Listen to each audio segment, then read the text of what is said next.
Yes. Long delay.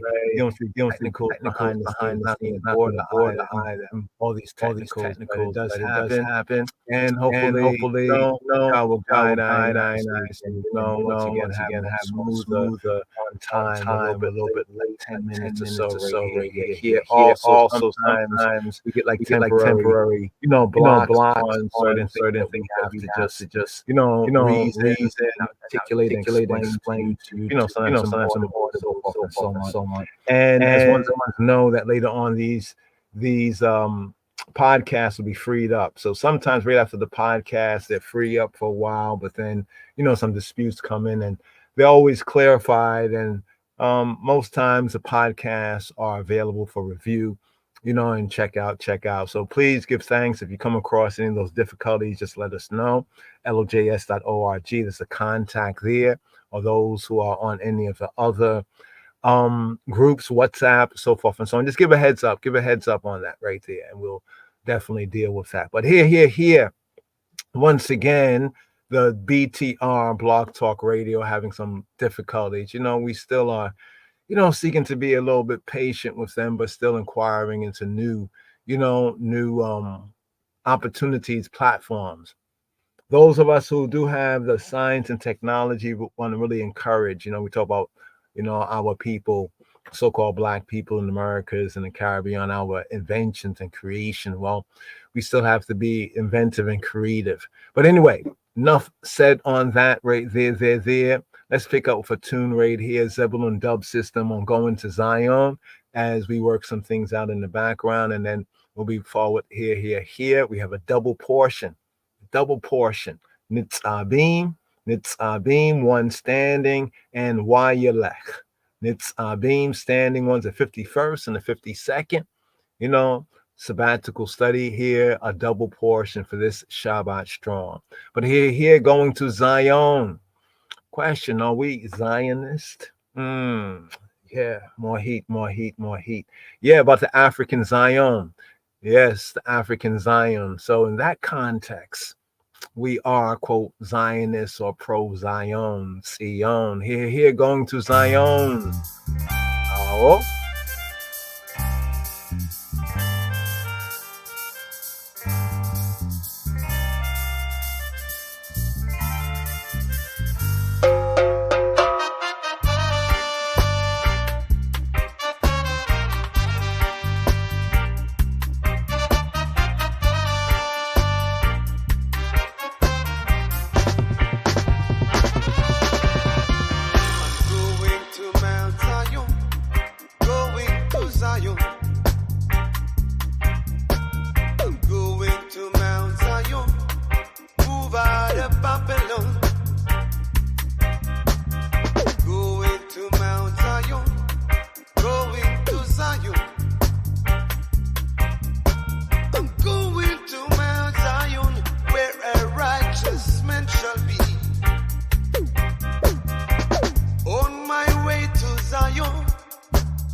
Yes, I'm going to Zion, to Zion. I'm going to Mount Zion.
Yes. Going to Zion.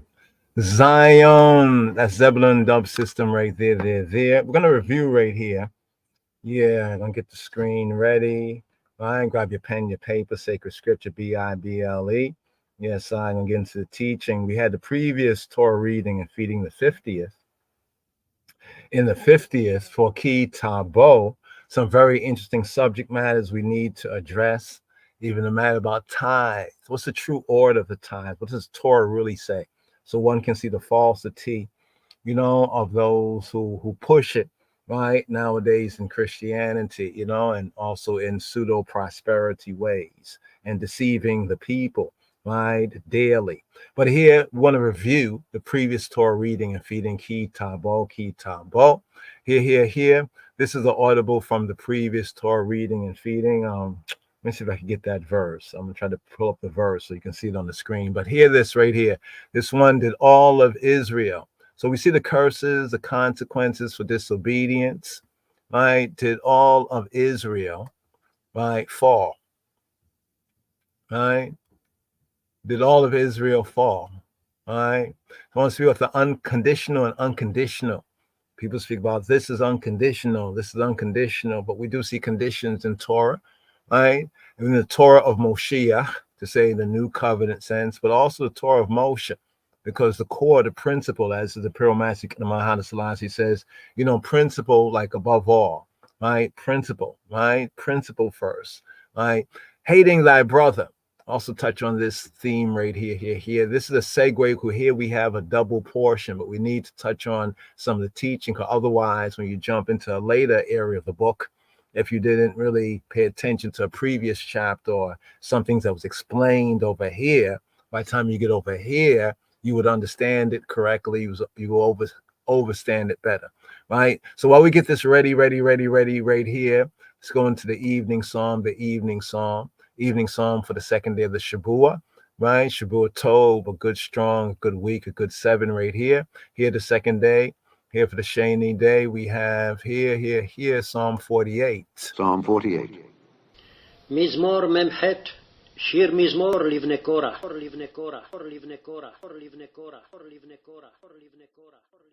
Great is the Lord, and greatly to be praised in the city of our God, in the mountain of his holiness. Beautiful for situation, the joy of the whole earth, is Mount Zion on the sides of the north, the city of the great King.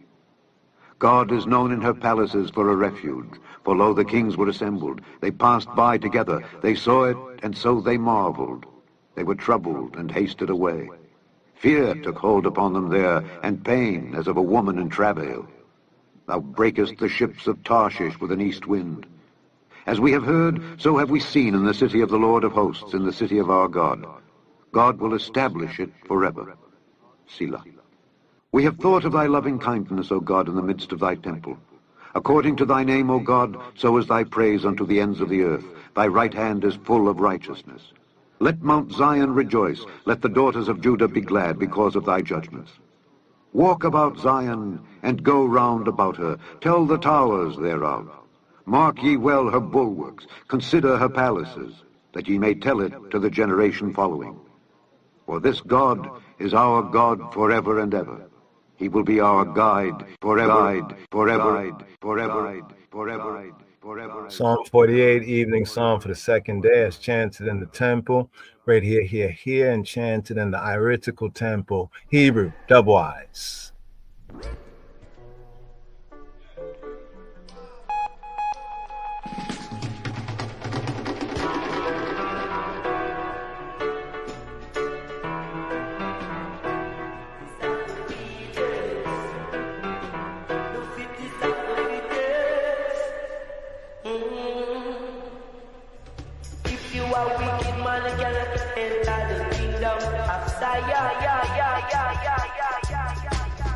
מזמור מ"ח, שיר מזמור לבני קורח.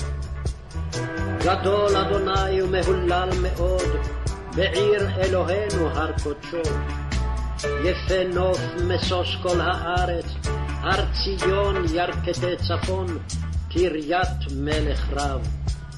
אלוהים בארמנותיה נודע למשגב, כי הנה המלכים נועדו, עברו יחדיו.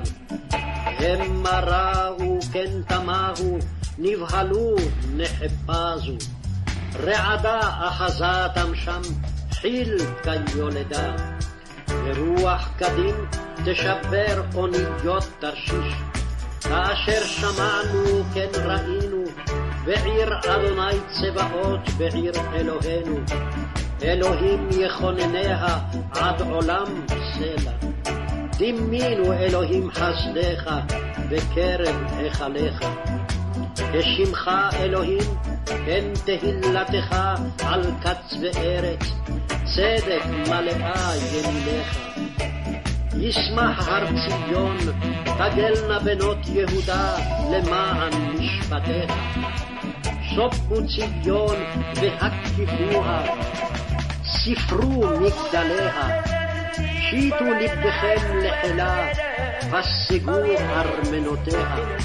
למען תספרו לדור אחרון, כי זה אלוהים אלוהינו עולם ועד, הוא ינהגנו על מות.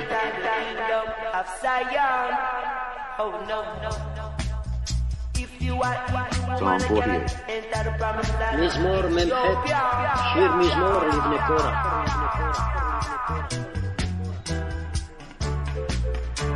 Great is the Lord, and greatly to be praised in the city of our God, in the mountain of his holiness. Beautiful for situation, the joy of the whole earth, is Mount Zion on the sides of the north, the city of the great king. God is known in her palaces for a refuge. For lo, the kings were assembled. They passed by together. They saw it, and so they marveled. They were troubled and hasted away. Fear took hold upon them there, and pain as of a woman in travail. Thou breakest the ships of Tarshish with an east wind. As we have heard, so have we seen in the city of the Lord of hosts, in the city of our God. God will establish it forever. Selah. We have thought of thy loving kindness, O God, in the midst of thy temple. According to thy name, O God, so is thy praise unto the ends of the earth. Thy right hand is full of righteousness. Let Mount Zion rejoice. Let the daughters of Judah be glad because of thy judgment. Walk about Zion and go round about her. Tell the towers thereof. Mark ye well her bulwarks. Consider her palaces, that ye may tell it to the generation following. For this God is our God forever and ever. He will be our guide forever, forever, forever, forever, forever.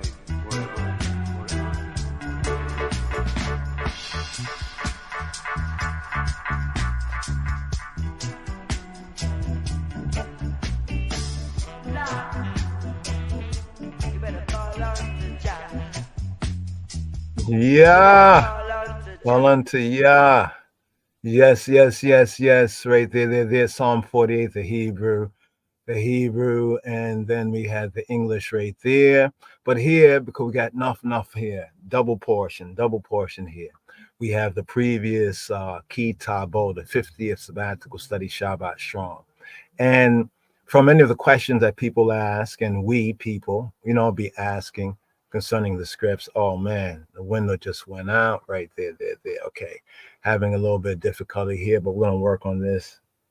Yeah, we're gonna work on this in the background right here. You know, sometimes the technology, the wires, different things. You got to buy different things, have to back up different things.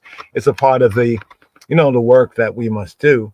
But sometimes, it's just challenging. Anyway, thing just went off right there again. We'll try to bring it up. But here we're going to share this right here, some reasonings, right, on the previous Torah portion for continuity purposes right here.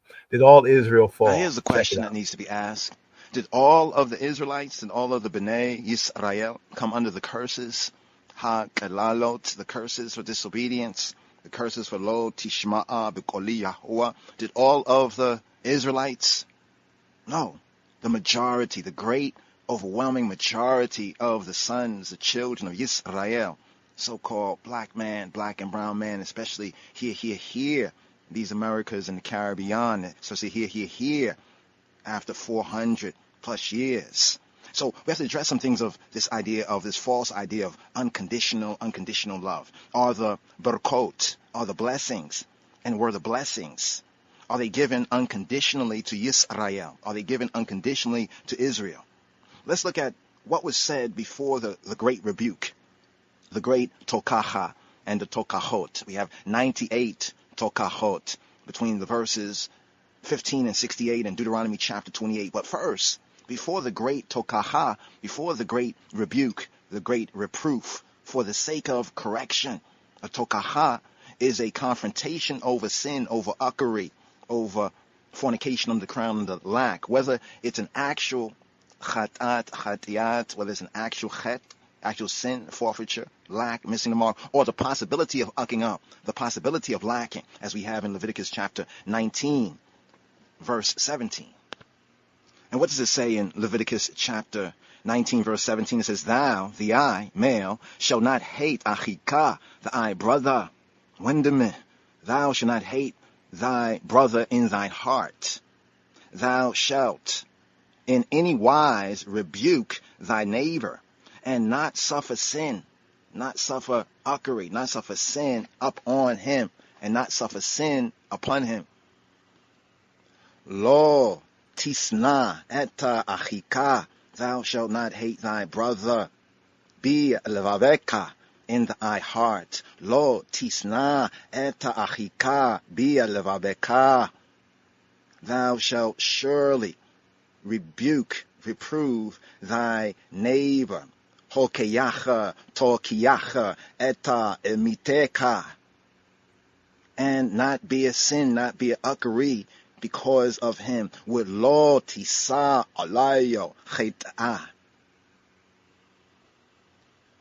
So when you say, as many people say, foolishly and falsely, oh, I'm not going to tell so-and-so what they did. They should know what they did. I'm not going to say nothing. That's a violation. That's a violation right there. Because there's a possibility of ucking, there's a possibility of lacking, but you're not going to say nothing. But that's where the hate in your heart. We say, why there's so much hate among black people, among black men? Why so much hate? Because of the lack of rebuke and the lack of receiving rebuke, the lack of correction and the receiving of correction. This is why the word says and reveals to us what it reveals to us, that thou shalt not hate thy brother in thy heart. Lo tisna eta achika bi levaveka. Thou shalt surely rebuke thy neighbor. Hokeyacha tokiyacha eta emiteka. And not bear sin. So one bears sin, right? One bears sin, one bears uckery. When one says, I'm not going to tell one what they did, I'm not going to say, with lo tisa alayo cheta. Be levaveka, in thy heart, right? In thy heart. Has not given them a heart to do what? To perceive. Ones don't perceive this. Some still don't perceive this in the heart. Why? We're to reprove. That's an act of love. Correction is an act of love. See, all these commands relate. They relate to the feelings. You want to talk about feelings? You want to talk about feelings? This relates to the feelings, the commands, the mitzvot, the commands. They relate to the feelings of haleb, right? Of the lib, of the heart. Upon their obedience depends a secure, the social life of Ja people and of we, the black people, the ones lost now found, Bait Yisrael, it depends upon our hearing, giving ear, and carrying it out. It depends upon a secure social life, the obedience, right, to the commands, and even the commands to reprove and rebuke. For was not the second temple in 70 AD destroyed on account of vain hatred? Vain hatred. I say, oh, I don't hate my brother. Do you correct your brother? Oh, it's not my place. I'm not to say because there's nobody perfect. So from so on, what the word says, Lo tisna eta achika bi lebabeka, because if you don't reprove or rebuke your neighbor, your brother, you hate him. This is how hate develops in the heart. And you bear the sin, the uckery, because of your failure to correct, your failure to reprove your neighbor. Lo tisna eta achika bi lebabeka, ho keyacha tokiyacha eta emiteka, lo tisa alayo cheta. Now in the application to Yisrael, to so-called black man, woman and child, but beginning with the black man, this refers to a warning and a prophecy of certain fearful judgment and progressively painful punishment if the terms of the covenant are unfulfilled. So before the great rebuke was delivered, Moshe, he lists a series of barakot, blessings, that will result from observing HaTorah, observing Jah's direction, instructions, the teaching of his majesty. Can you list some of these barakot? We find them in Deuteronomy chapter 28, verses 1 to 14. Various forms of prosperity. Talk about why we're not prospering. We, the so-called black people, black man, why we're not prospering? Because there's not a reproof. There's not that true love. Right? There's not that true hearing.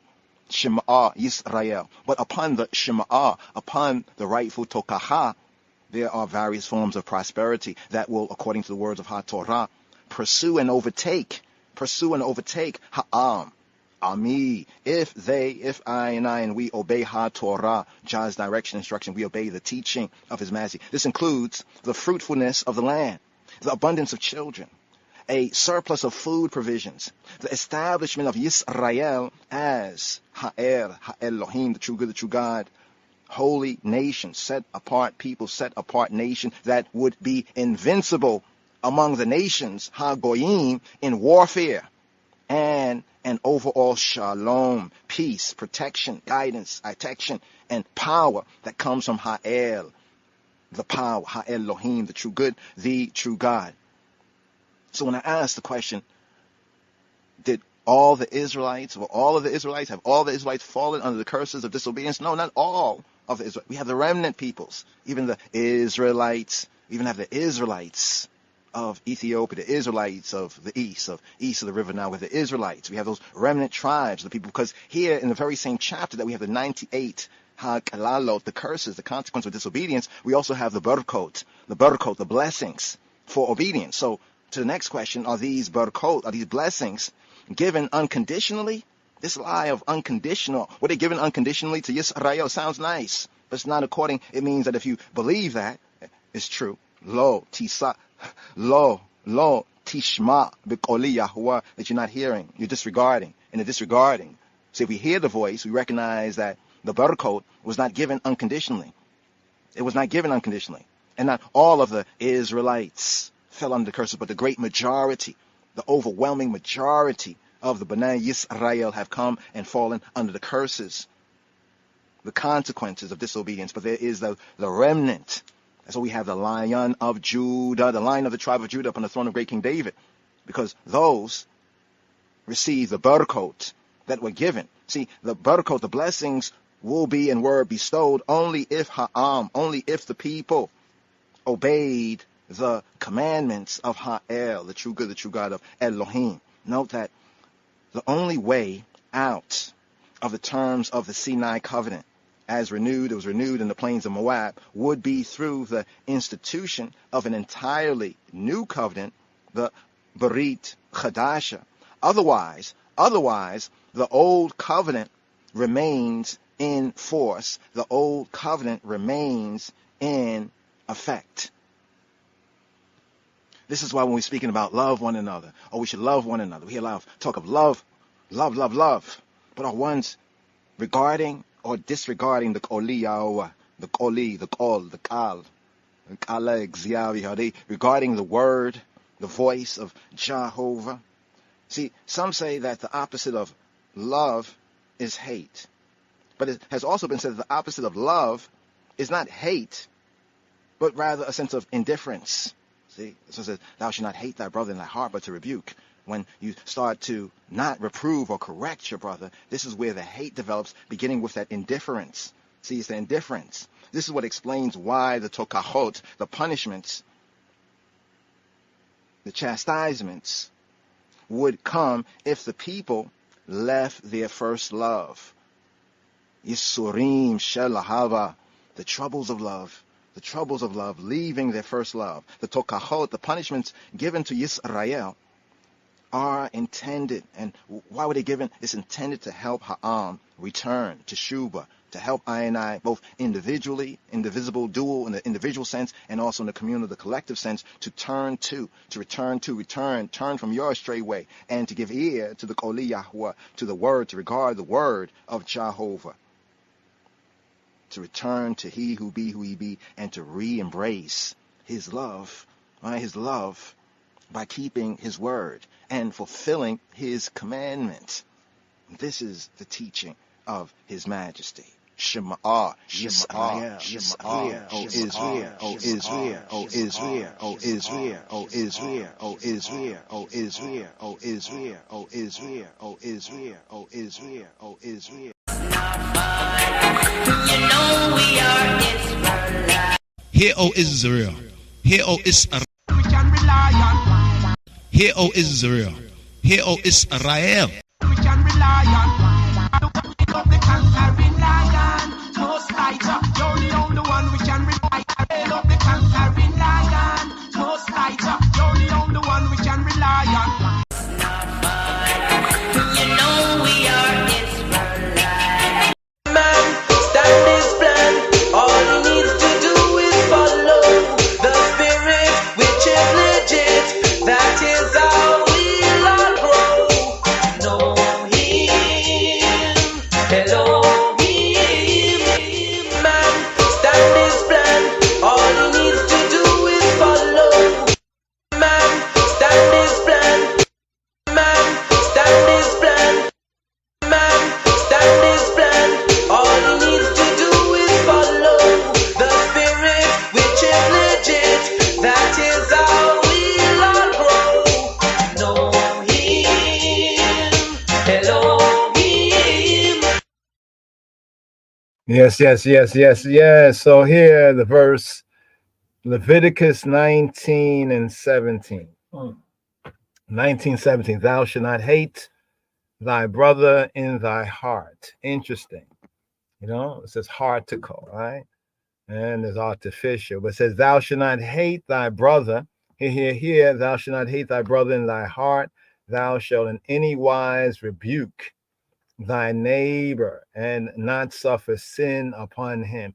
That audible right there, that was just a basic kind of a first. It was like after Torah study, that point came to heart and mind and started to reason, you know, in I and I self, and also then with some of the other brothers as well, the Chabarim. So we did that audible there, but building on that right there, Leviticus Vayikra 19:17. What a year.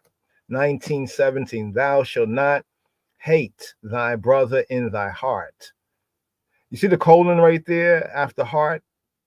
You know, these little diacritical marks and everything, when we understand it, what comes after that kind of brings out, that is to say, right? Thou shalt not hate thy brother in thy heart. Well, that is to say, thou shalt in any wise rebuke or reprove thy neighbor, and it says, not suffer sin upon him. Now, that's the KJV translation. Here we got the KJV light up, right? So let's hit the note for a moment. It says, that thou be not sin, chatiat or chet, for him. So let's build on this right here. Going to segue to the tokahot. Now, tokahot, right, or tokaha. We touched on it a little bit earlier, previous Shavua. That links with this word here for rebuke. So here we have the H3198, yakach,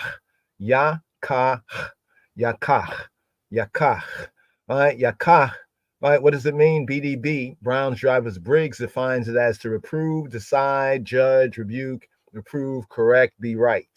Now, the different the grammar, different senses of the word, past, present, um, intensive, reflexive, so forth and so on are brought out here. The he feel sense to decide, judge, to appoint, or to judge, like adjudicate, right? To show, to be right, to prove some of the senses of the root word, to convince, to convict, right? To reprove, chide, to correct, to rebuke. Then we have the whole fellow sense, like one who has been, chastened, the nephil sense, the sense of like reasoning, right? The reasoning together.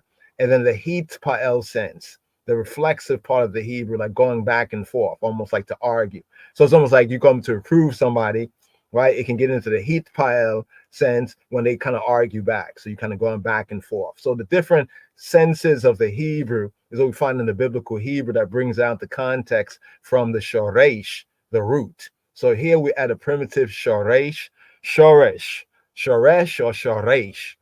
You can say shoresh, but bringing out the full tone of the biblical Hebrew, shoresh, shoresh, shoresh, shoresh. The root right here is a verb. Now, Strong's, we like to compare contrast right here between the BDB, Brown's Drivers Briggs. I see in Safari, that software right there, they like the BDB. Right? I didn't even know that, but Strong's definition is a good point of reference. But then, of course, to kind of like, what do you say, get a second opinion, right? A primitive root, to be right, yakach, that is to be correct. Now, this is the root of the tokaha. Tokaha. What is a tokaha? We touched on it in, I think it was a John J. Parsons share. Let's see if we can bring this up right here. Might not be able to bring it on the screen right now, but it's the curses. Yeah, the curses of the law. Further thoughts on tokecha ki tabo, right? Of ki tabo. We had Deuteronomy chapter 28, verse 15 to 68 within the KJV Bibles, verse 15 to verse 69 in the Hebrew. Be that as it may, we had the tokachot, some call it, or the lalot, the curses, consequences, or the rebukes, the reproofs, the chastisements. Now, often reading these tokachot, these Deuteronomy 28, verse 15 to 68, it can be difficult. It can be even painful, especially, if you know the truth and the right, and you know that you're an Israelite, especially in light of the persecution, the tragedies that have befallen the Beit Yisrael people, right? The Yehudi tribe of Judah people, right? And the quote, you say Jewish people, right? Those especially who are Torah observant, over the millennia, right? So we have the tokachot, right? The rebukes that were given to the Beta Israel, the house of Yisrael, the Bnei Yisrael, the sons of Israel, to call Yisrael to all Israel in HaTorah. Now, the first one that we find actually is in the book of Leviticus. We had touched on that. Leviticus chapter 14 to verse 16. So go check it out. So there's two sets of rebukes. And the word tokecha, right, comes from this word right here that we have on the screen right here, yakach, right, tokecha, right? We have brought that out before. I think it was, what was it? Chastisement. Was it the word chastisement? Let's see right here. Let's see if we can do this right here. Let's see if we have this in our previous search. So one can see all the search words right here. Let me see if it's over here. It should be here. Right. Okay. Sometimes, yeah. Okay. Tokeha. We had it right there. What's that?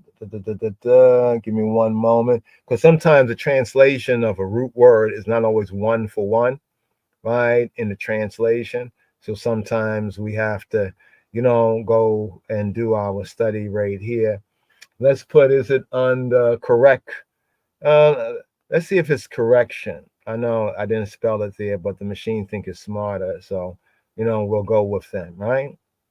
Right? Because they have Shebat. Okay, that's from Job, an older book. You see right here? You see on the screen where the words correction?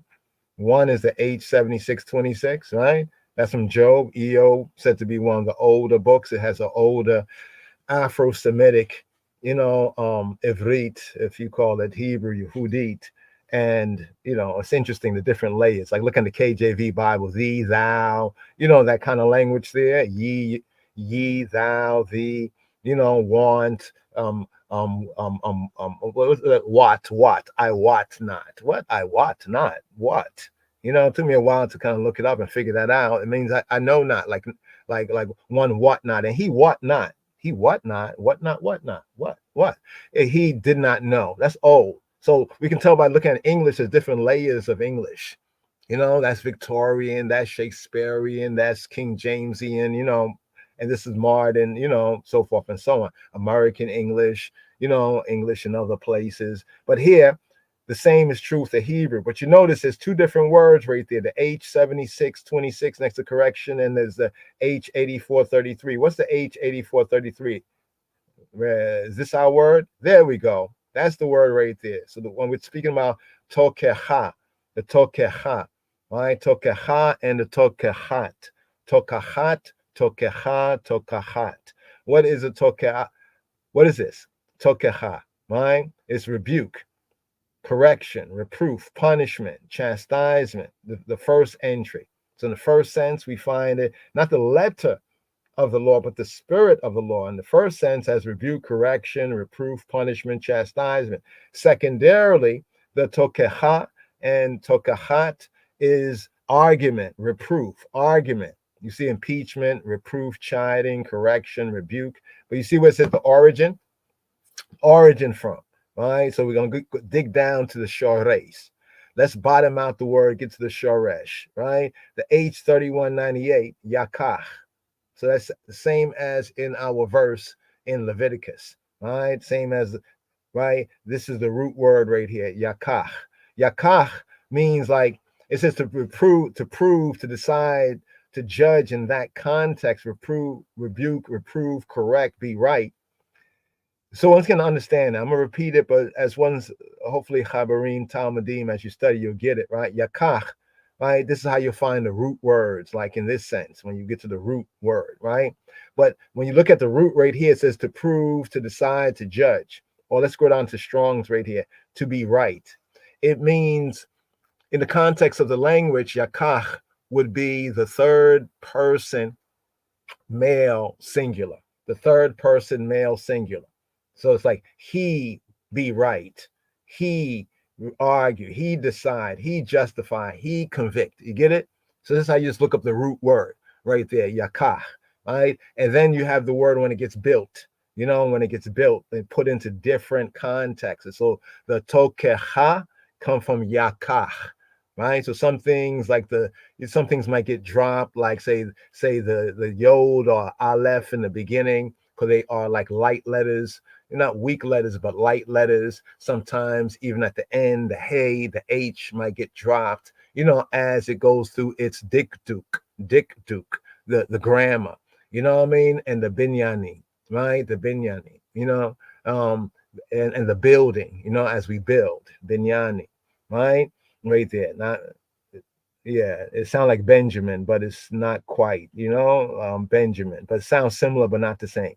So this basically means if you were to read somewhere in the scripts and say yakach, how would you interpret it? You wouldn't interpret it as to be right, but like he be right, right? Or he argued, he decided, he convicted, or he rebuked. You know what I'm saying? So this is just the roots in the Hebrew and other Afro-Shemitic language. Even the Ge'ez is usually found, right, in the third person male singular sense. That's just an easy point of reference in the lexicons, so forth and so on. But it also proves to be an ideal way to source out, right, and to get the root idea, right? But now as that word is built up, we get this word right here, the tokaha, right, the tokaha.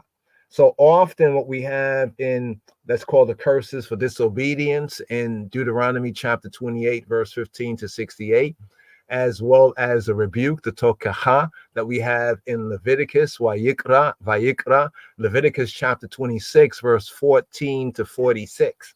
The first one in Leviticus chapter 26, verse 14 to verse 46, right, is the short one. It's a short form.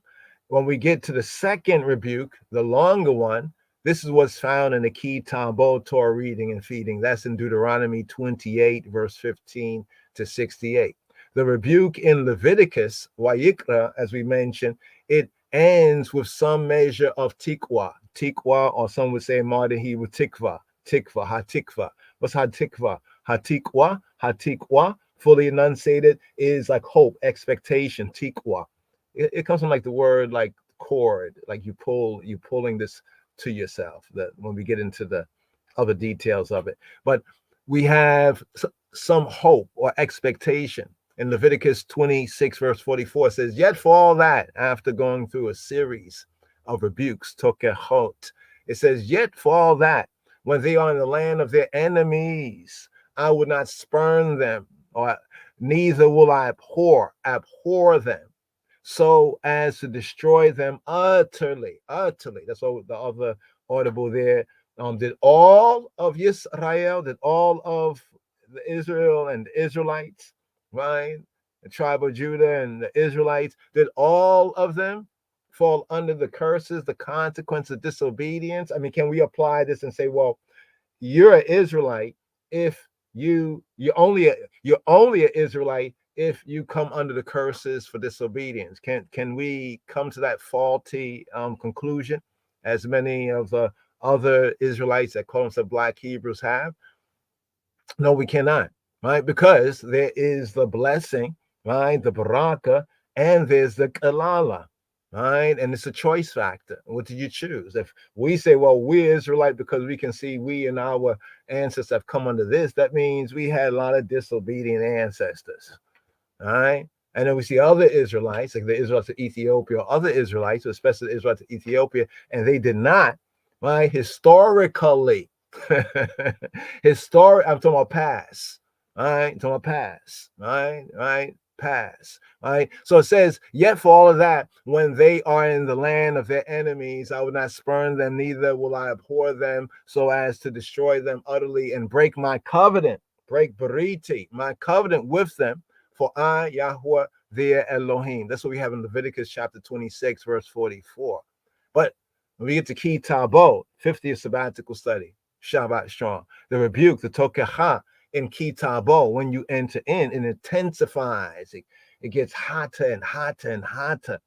You know, in the terms of the kalalo, the curses, the consequences, it's like Yahweh really says, if you don't listen to me, I'm gonna go ham on you. That's a Hebrew term. Chama, chema, his anger, his rebuke. But basically it means his heat, right? He's going to heat it up, intensifying without any sense, seemingly when you read through Deuteronomy chapter 28, verse 15 to verse 68, any sense of reprieve.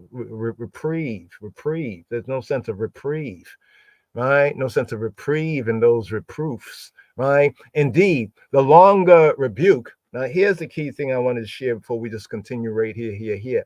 The longer rebuke. So there's two rebukes in Torah. Notice that many of the other Israelites that might call themselves Black Hebrew Israelites, notice something, that they often only focus on Deuteronomy 28, verse 15 to 68. But watch this. Many of them, who do eat, they come and, grab some bread from over here from I, Chabarim, Talmudim. They're going to start to talk about it. Right. That's why we say just study to show yourself approved. Right. Just hopefully we're sharing some best practices and procedures toward Torah study. Right. As Paul, Rabbi Shaul said, he said that, many of them have a zeal, they're zealous, but it's not according to da'at, knowledge. Come, make me study, right? Make me be like Torah portion study buddies, so to speak, right? Study this. You know what I mean? So we can become familiar with what's written there. But many will say, this is not in the Bible, and you haven't really studied, right? So we have two rebukes, two sets of reproofs. One in Leviticus chapter 26, verse 14 to verse 46, the short form, that has some measure of hope or good expectation at the end, while we get the longer one in Deuteronomy chapter 28, verse 15 to verse 68. Right? We're just zooming in on the curses, the consequences. But let it be known there's also barakot, right? There's also blessings, right? Also blessings. Some of you say, well, the blessing won't come until like Moshiach comes. No, the blessings won't come until your obedience comes. That's what it says, right? You know, he's always faithful to his word, not your word, not my word, but his word, right? Indeed, the longer rebuke contains no less than 98 curses.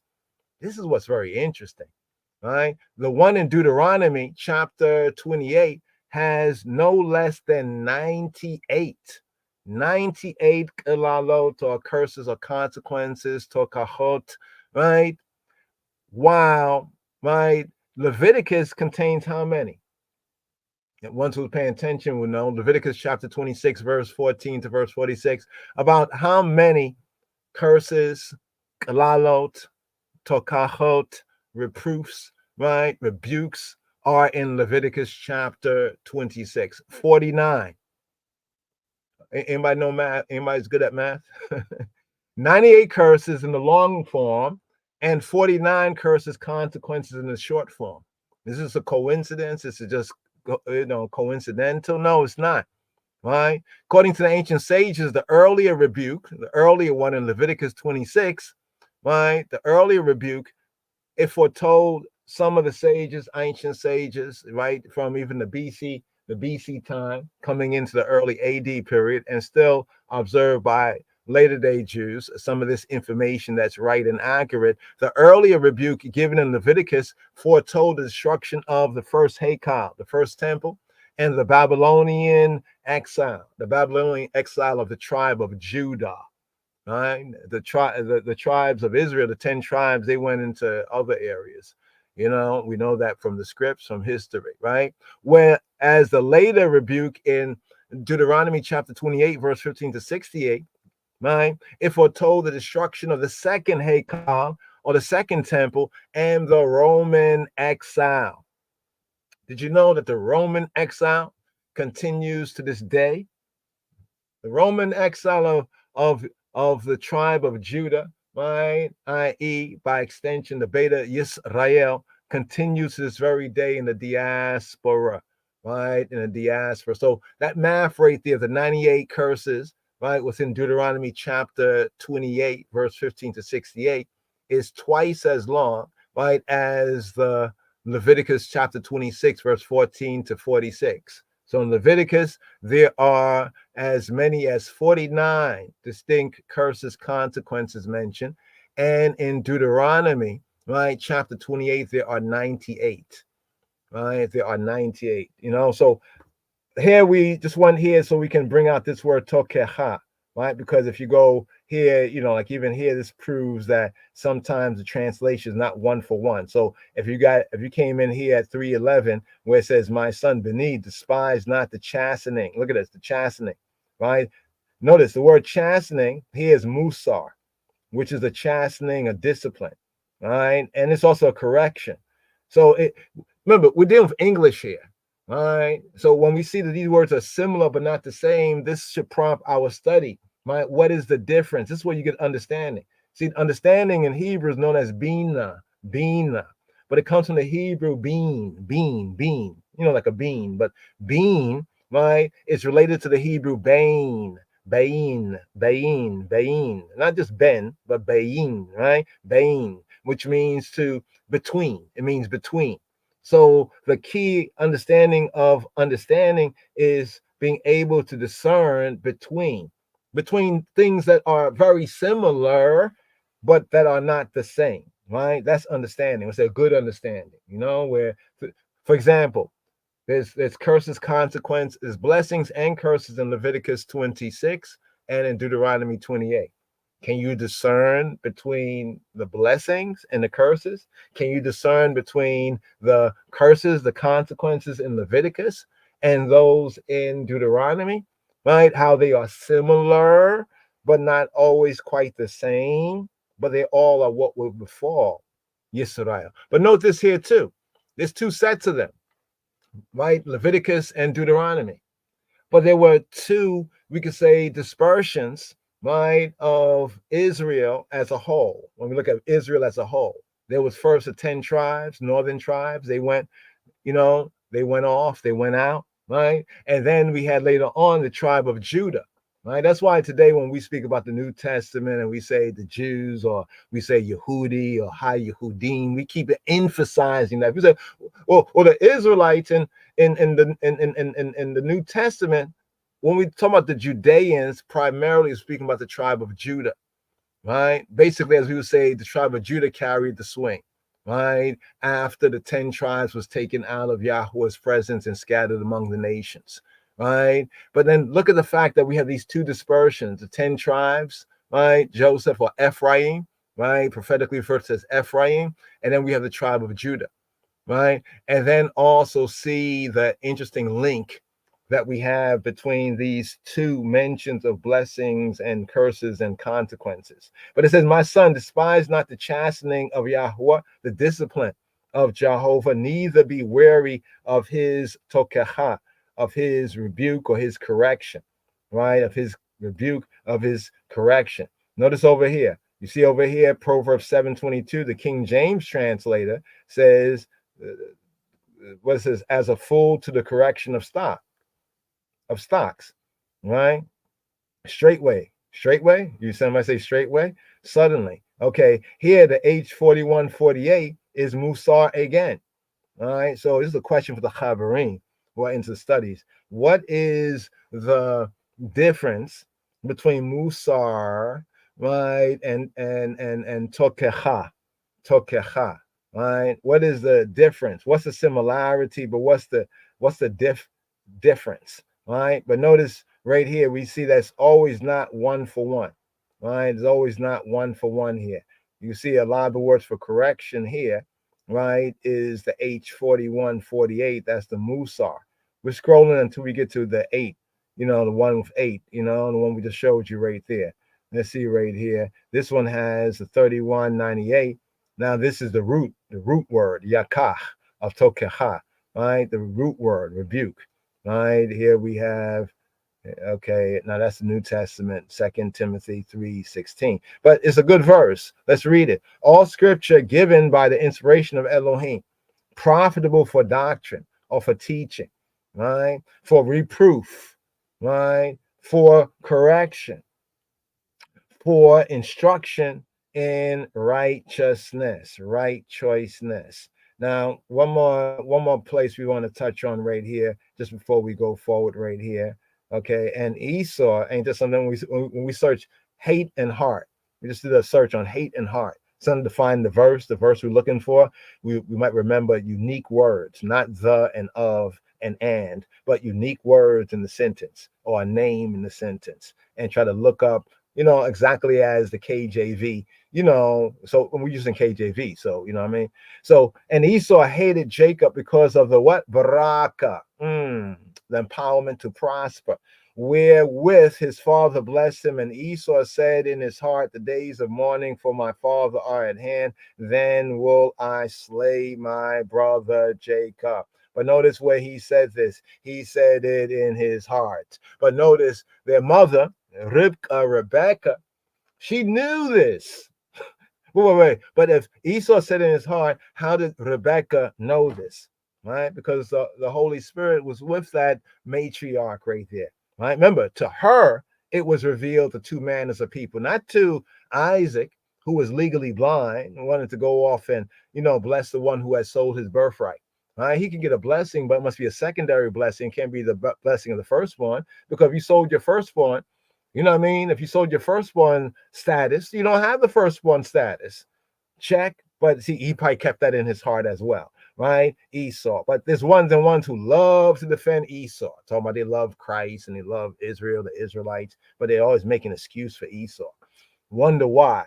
Leviticus chapter 19, verse 17. But we're still not to abhor Esau, right? We're not to abhor Esau, for he is our brother. Neither are we to abhor the Nitzavim, the ancient Egyptians, who were strangers in their land. Right? We can dislike their practices or what they do, if it's wrong, if it's against Yahweh, truth, and life. But don't get that in your heart. Don't get that in your mind. Don't get that in your center, because then you're going to be off balance. You're going to be off center. Leviticus 19:17 says, "Thou shalt not hate. right? Sane. So the root word is sane. Right? I make a pun of this. Sane. It's like being insane.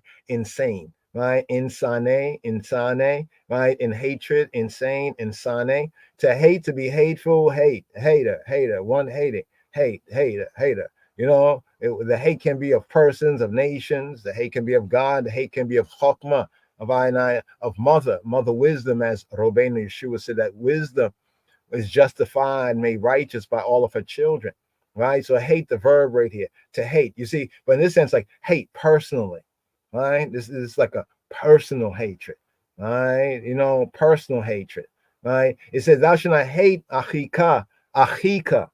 Another point right here. Some say ak. Are you speaking Arabic? Does it say ak? Right? Yeah, they're similar, but not the same. Remember what we said about Bina, about understanding, you know, to understand how they're similar but not the same. You know, it's like how can I say? Okay, many ones might know this. It's like somebody from Jamaica, right? And then somebody from Trinidad. For us here in America, some of us, right, we might hear one or the next, and they might sound very much similar, right? But they can distinguish, right? Can't they? See, it's the same sense here, right? So this is not ak. Ak is if you're speaking what's that called? Arabic. Yeah, there we go. Ak. Aki.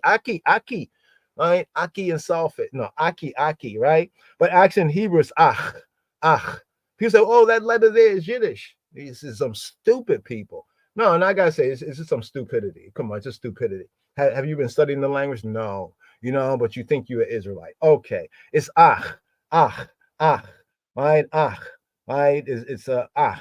Yeah, that's what it is. So here's achi, right? Achi, right? Brother, right? So thou shalt not hate thy brother where? In thy heart. Notice this right here. Let's scroll back. We're just looking up hate and heart. All right. The 6 verses on hate that have both hate and heart. The first place is Bereshit, Genesis 27:41. And I saw, right? I saw, right? Esau hated Jacob, right? Esau hated Yaakov, right? Because of the Baraka.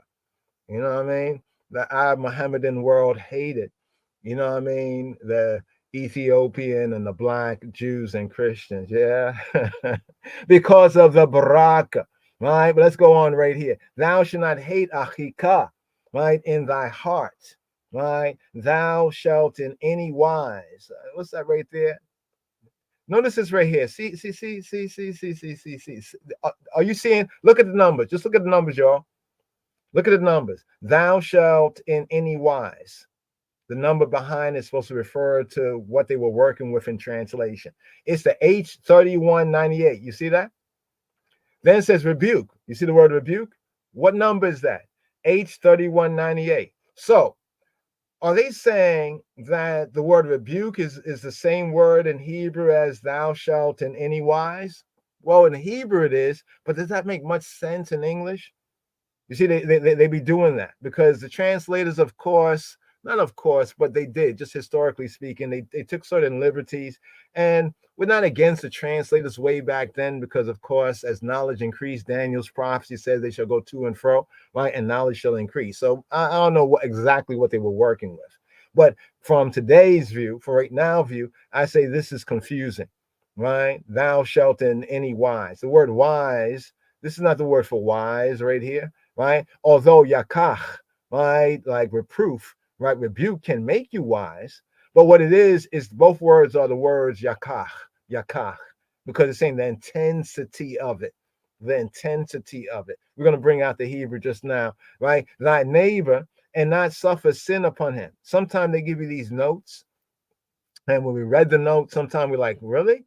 And then when we get into the study, we like many times the notes are right on. This note is right on right here. So instead of and not suffer sin upon him, right? The more better and more truer to English, right? For today's understanding is that thou be not sin for him. Suffer sin, because suffer, when you think about suffer, right? Are you suffering? It's an emotional thing, right? But the word suffer, what's the word suffer? What's the word suffer?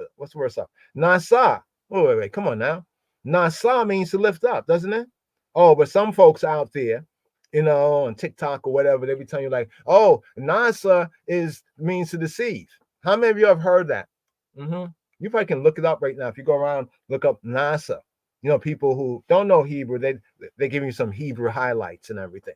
They'll see that NASA means to, and they compare it with NASA. NASA, the space agency, right? They say in Hebrew, NASA means, well, actually, I say Nasha because we can read the Hebrew. The word Nasha, right? The word Nasha means to deceive. Okay, let me show and prove this right here. We'll come back to this right here. We'll come back to this. Is it I before E, right? Except after C, right? Is that how we do it, right? I before E. Yeah, sometimes I get that. Let's see, because he no. The word we're gonna look up is beguiled, right? Beguiled. Beguiled. Okay, let's look up word beguiled, right? Beguiled me. You see what it says right there? Let's look at the word right here. There we go. So to all these people saying, and of course to those who did it because you thought it was correct. It looked like it was correct.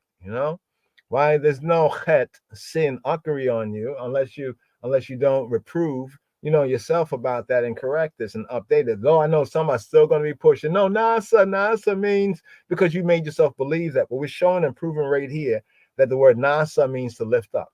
NASA means to lift. It makes some sense in that context, right? NASA, the space agency, they be lifting up rockets in the air, right?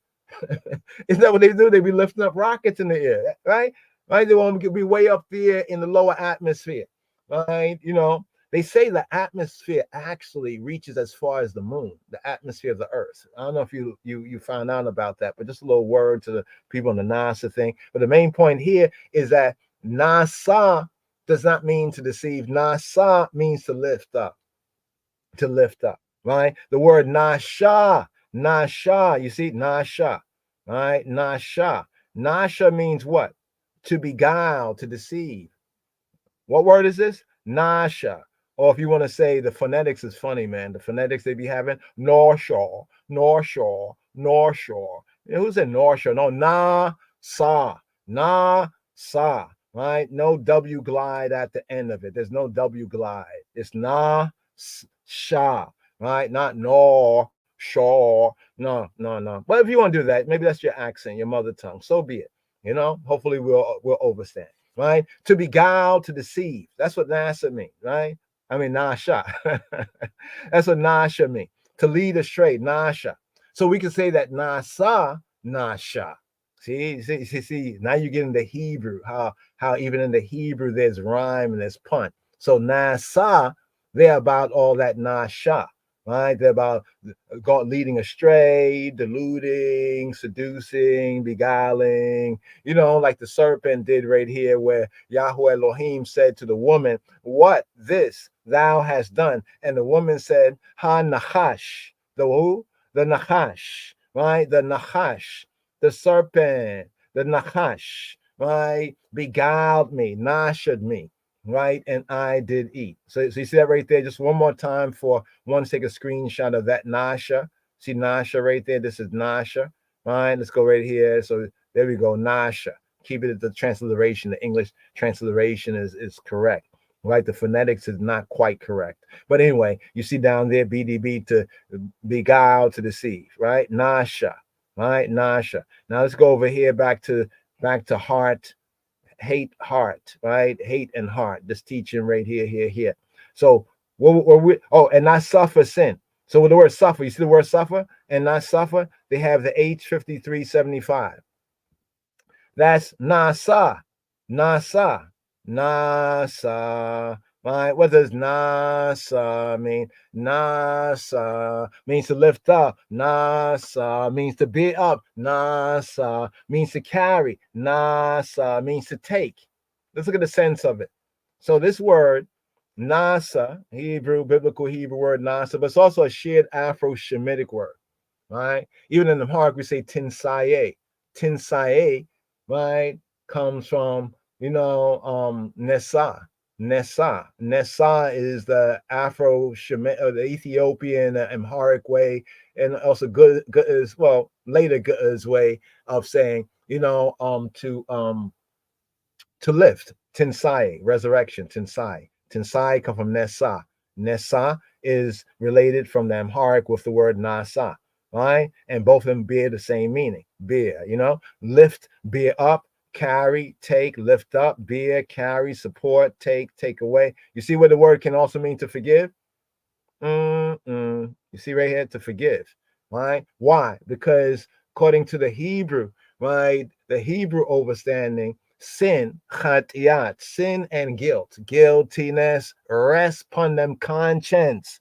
Guiltiness is like a heavy weight on their conscience. In fact, in the Hebrew understanding, and BMW, Bob Marley and the Wailers, and other Rastafari that speak of how guiltiness like rests on their conscience, right there. There's like a heavy burden. That is a perfect way to understand the Hebrew innocence, the innocence of this idea of, nasa, right? To lift up, right? Because sin is like a burden. So we say, what psalm is it? Psalm 90, one of the 90 psalms. I don't recall exactly the psalm right now. Slichali, forgive me for that. But one of the 90 psalms where it says about the God who forgives, right? God who forgives, El no say, right? El no say. In fact, I already admitted that don't recall the exact psalm right here, but I don't like the fact that I cannot recall the psalm right here. It's one of the 90 psalms. I think 90, is it 93? Let's see right here. The God who forgive. Oh, not forgives. King James, on King James. So it's forgiveth, right? It's forgiveth, right? Forgiveth, right? Where is it? For you're God who forgives. Okay. Thou art, okay, one more. See, the translation sometimes, as I get more into the Hebrew, sometimes I don't know, I just don't always remember the exact, because then I can translate it for myself. But here we go. Let's look up the Hebrew. I remember the Hebrew. Right, okay, the L, no say. Let's see, no say. Is it okay? Give me one moment. Bear with me right here. Let's see. I don't know. Say Psalms, Samuel. Okay, right here. Okay, I don't know. Say. Okay, one more. Oh man, it's not enough right here. Okay, let's do this right here. Let's look up Psalm. Yeah, just to make this point. I think it's 93, is it? 93. Oh, 99. My bad. 99. There we go right there. El no say 99. El no say, right? 99 and 8. Let's go into the verse right here. Let's compare the verse. Let's see how they translate in English. So I didn't remember the KJV translation. Forgave us. Oh my goodness. I said forgives, right?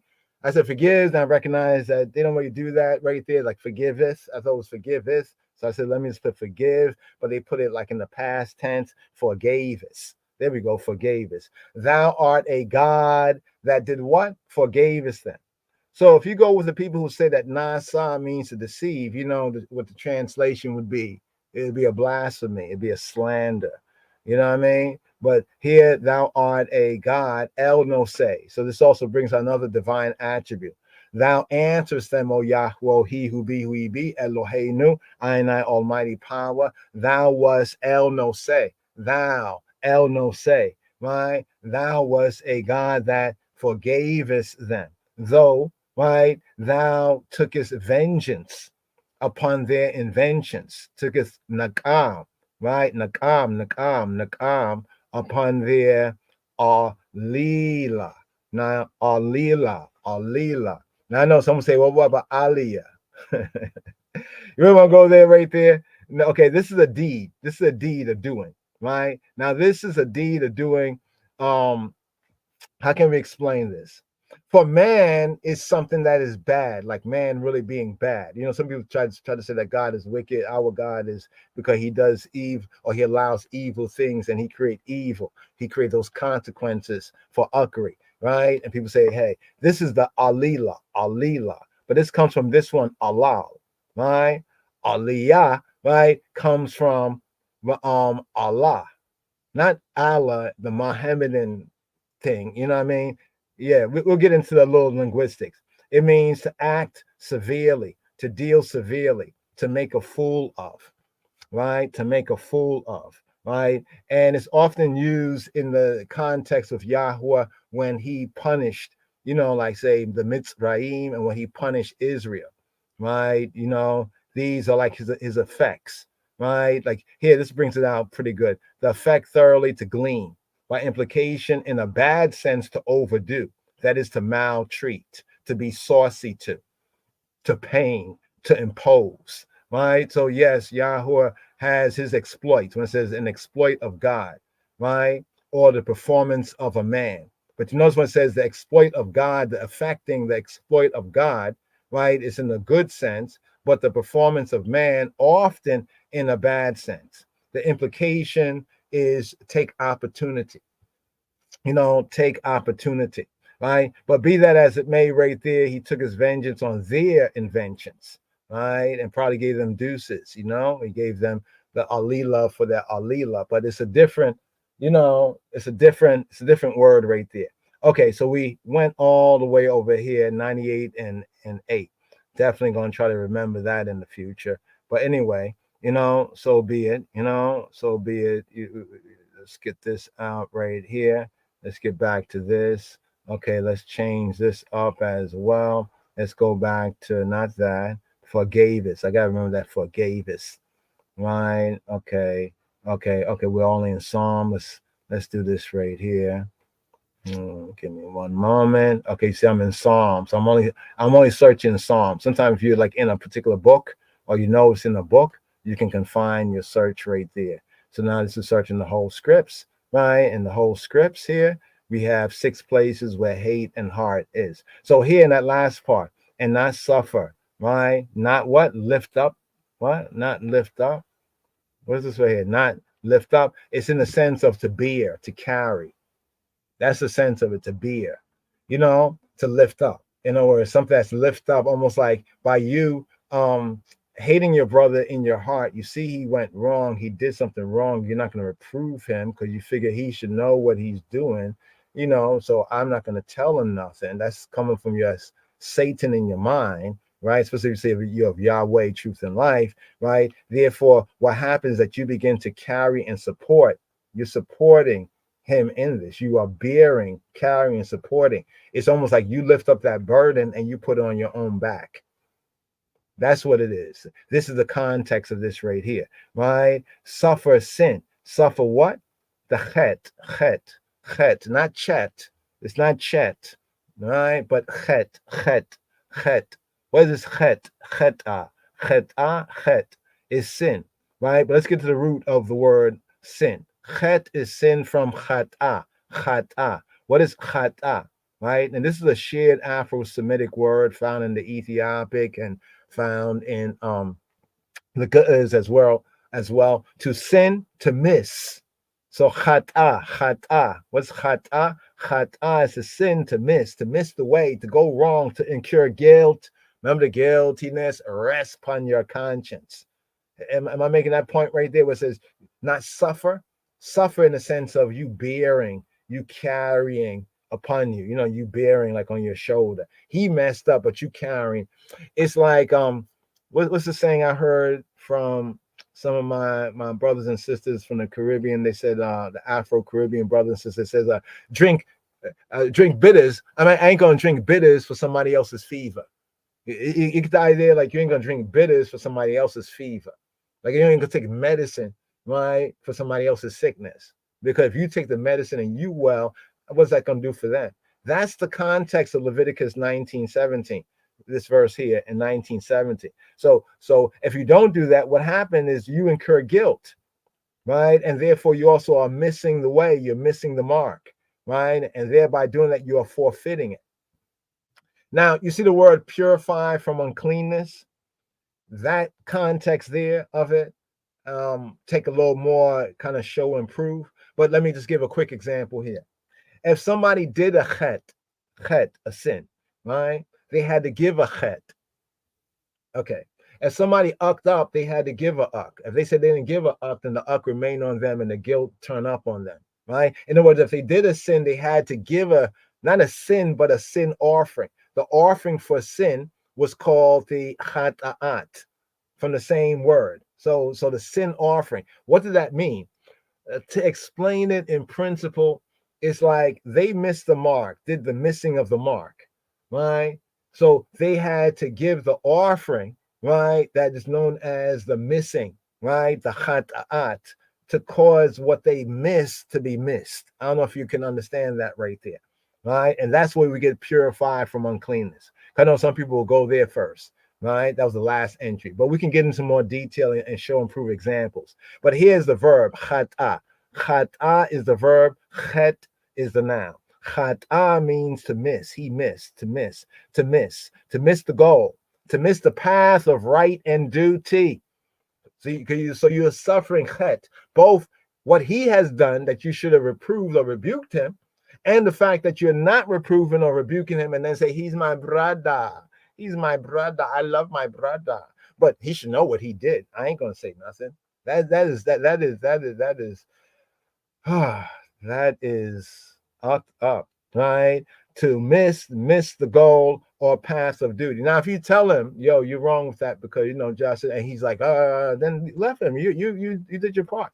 You know what I mean? To incur guilt, right? To incur penalty by sin, right? And to forfeit, right? To be a loss, right? You see what it says to make a sin offering, the chata'at, right? In order to cause the chet, the missing, to be missed, almost like to like you have this on your account, to remove that from your account, so to speak, to purify from the chet, right? To purify from the uncleanness that's often connected with types of chet, to miss the mark, right? And therefore to bring into guilt, condemnation, punishment, right? The Hitzpal sense is to miss oneself, to lose oneself, to wander. You said to wander from the way, right? Now, when one offers the offering, the priestly sense is the secondary entry, to purify oneself from, right? You missed the mark, so you gave the offering to cause that missing to be missing, right? To wipe out that missing, right? That missing sense, right? Getting down here to Strong's,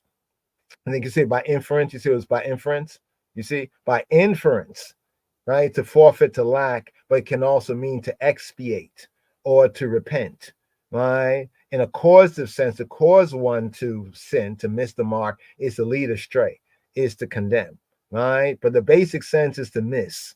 Hence, it's a figurative. Generally, in the religious sense of translation, it is to sin, right? To sin, to fall short, to miss the mark. Now, lastly but not leastly, right here, I'd like to go through this just in the Hebrew right here. Let's see. Lo tisna. Lo tisna eta achika. Lo not tisna. You are not to hate. Speaking to an individual male, like speaking to a brother directly, right? Speaking directly to an individual male, speaking to one man, Israel as one man and all man as that one man. Lo tisna eta achika. Bia lebabeka, right? In lebabeka, in your heart. Lo tisna, the eye is not to hate. The et right there is the definite object marker, because the verb is tisna or lo, not to tisna, not to hate. Not to hate what? Not to hate who? Et points it to what? The verb. So et in this context, I know the aleph tau, the Hebrew sense of alpha, omega, first and last letter of the 22 letters of the Hebrew alphabet. Some people say every time you see aleph tau there, it's speaking about Jesus. No, it's not. Right? It's basically a direct object marker, right? So we can make sense out of what we're saying. Lo tisna eta achika, bia lebabeka. You're not to hate what? Who? Achika. That's this word right here. Achika, right? Bia lebabeka, right? In the I male heart. You're not to hate the I male brother in the I male heart. The ka at the end emphasizes that, right? It says hokeach.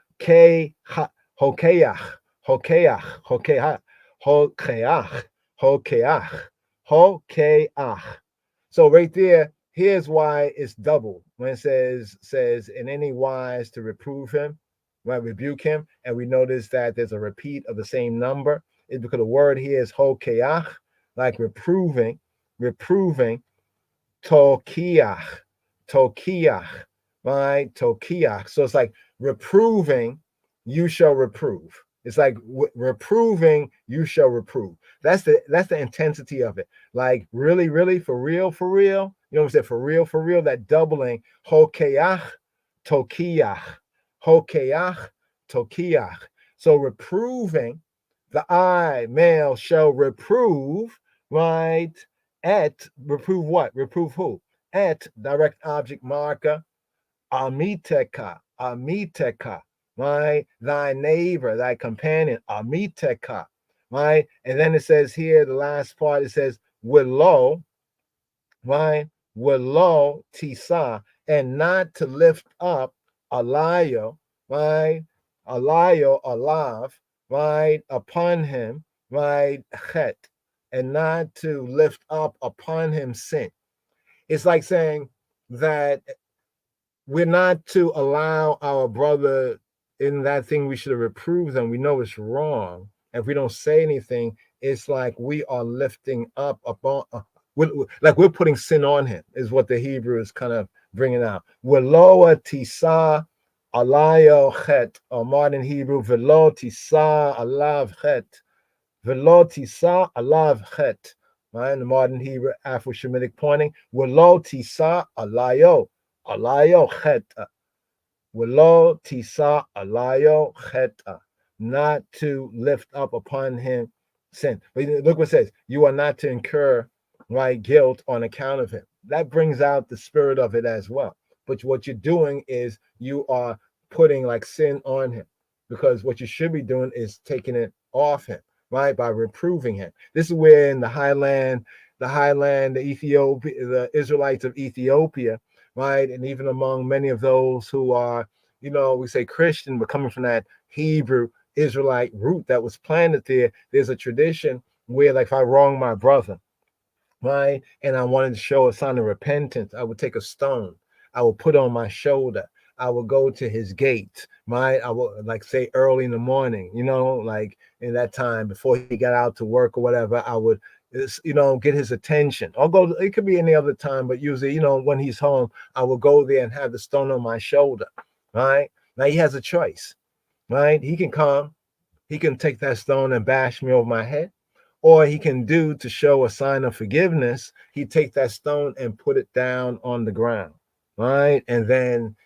by that act, I would know that he has forgiven me. So in other words, I'm showing I'm wrong and I'm deserving of this, and him taking that stone off my shoulder and putting it on the ground is a sign.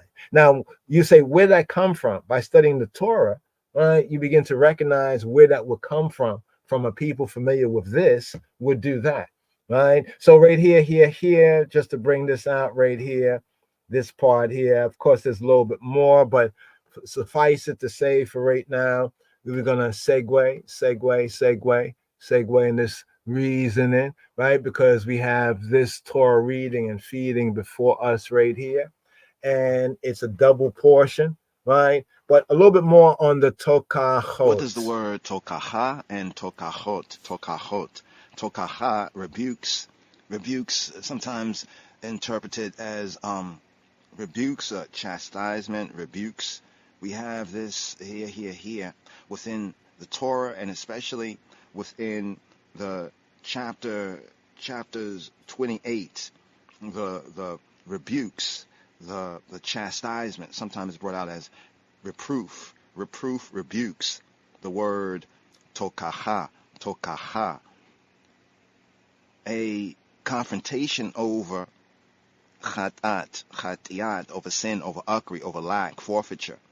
Whether it's an actual sin, an actual ukri, a forfeiture, a lack, or the possibility of sinning, of lacking, as we have in even Leviticus chapter 19, verse 17. When it's applied to Yisrael, to Israel, it refers to a warning and a prophecy of a certain fearful judgment and progressively painful punishments if the terms and conditions of the covenant are unfulfilled. And this is an important theme, even though we have within many of the Psalms, rebuke I not, right? Rebuke I not, as we have even within Psalm Mizmor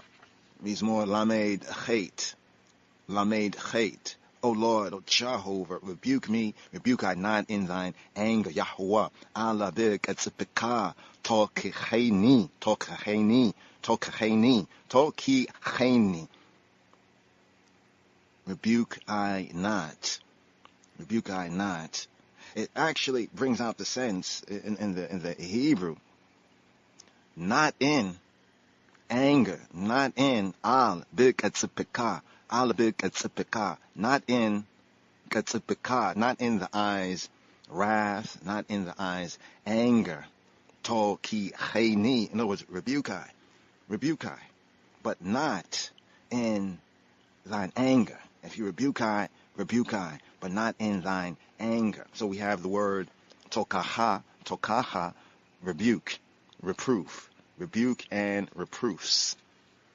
Recall that Moshe had gave further instructions regarding how to proclaim, how, in what way do we proclaim, in what way they were to proclaim the baraka, right, the blessings, and the kalala, the curses, or the aror. Now the aror, what's the difference between the word aror and the kalal, right, the kalal? We have these two words. So just zooming in right here within the scriptures, especially within Devarim and in Deuteronomy, as we come to the fulfillment of the repetition of the law. So Moshe gave further instruction regarding how to proclaim the blessings and the curses of HaBrit, of the covenant in the promised land.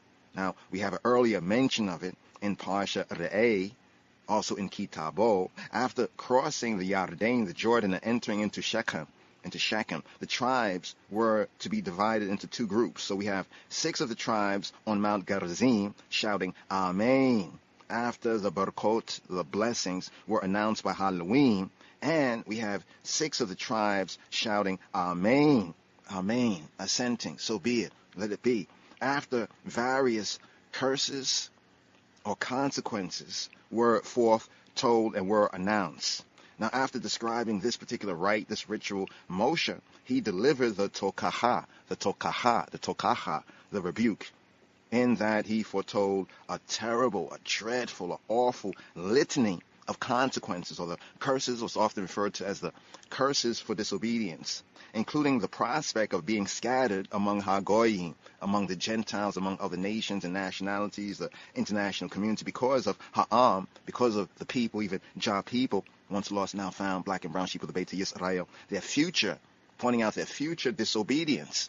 And here we're in the dispensation, in the event horizon, right, after the fulfillment of the 400 years, but still within the prophetic iniquity of the Amorites. Now, Moshe, he concluded by declaring that the people, even Jah people, had not yet, and this is the key right here, had not yet attained a heart to know, eyes to see, and ears to hear. I found that to be a very interesting word right there. He says that the people had not yet attained a heart, heartically speaking, being heartical. They had not yet attained a heart to know, eyes to see, and ears to hear. What does this mean, Chabarim? In Devarim, in Deuteronomy chapter 29, verse 4, it says, "Yet the Lord hath not given you an heart to perceive, and eyes to see, and ears to hear to this day." Now, after all that is said, we have this here, which is said, "And Jehovah hath not given you a heart to perceive," heart, so the heart perceives, and the eyes to see, seeing, and ears to hear to this day. "V'lo natani Yahuwah lakem leib lada'at le'ayinayim lirot ve'azanayim lishma'a ad hayom hazeh."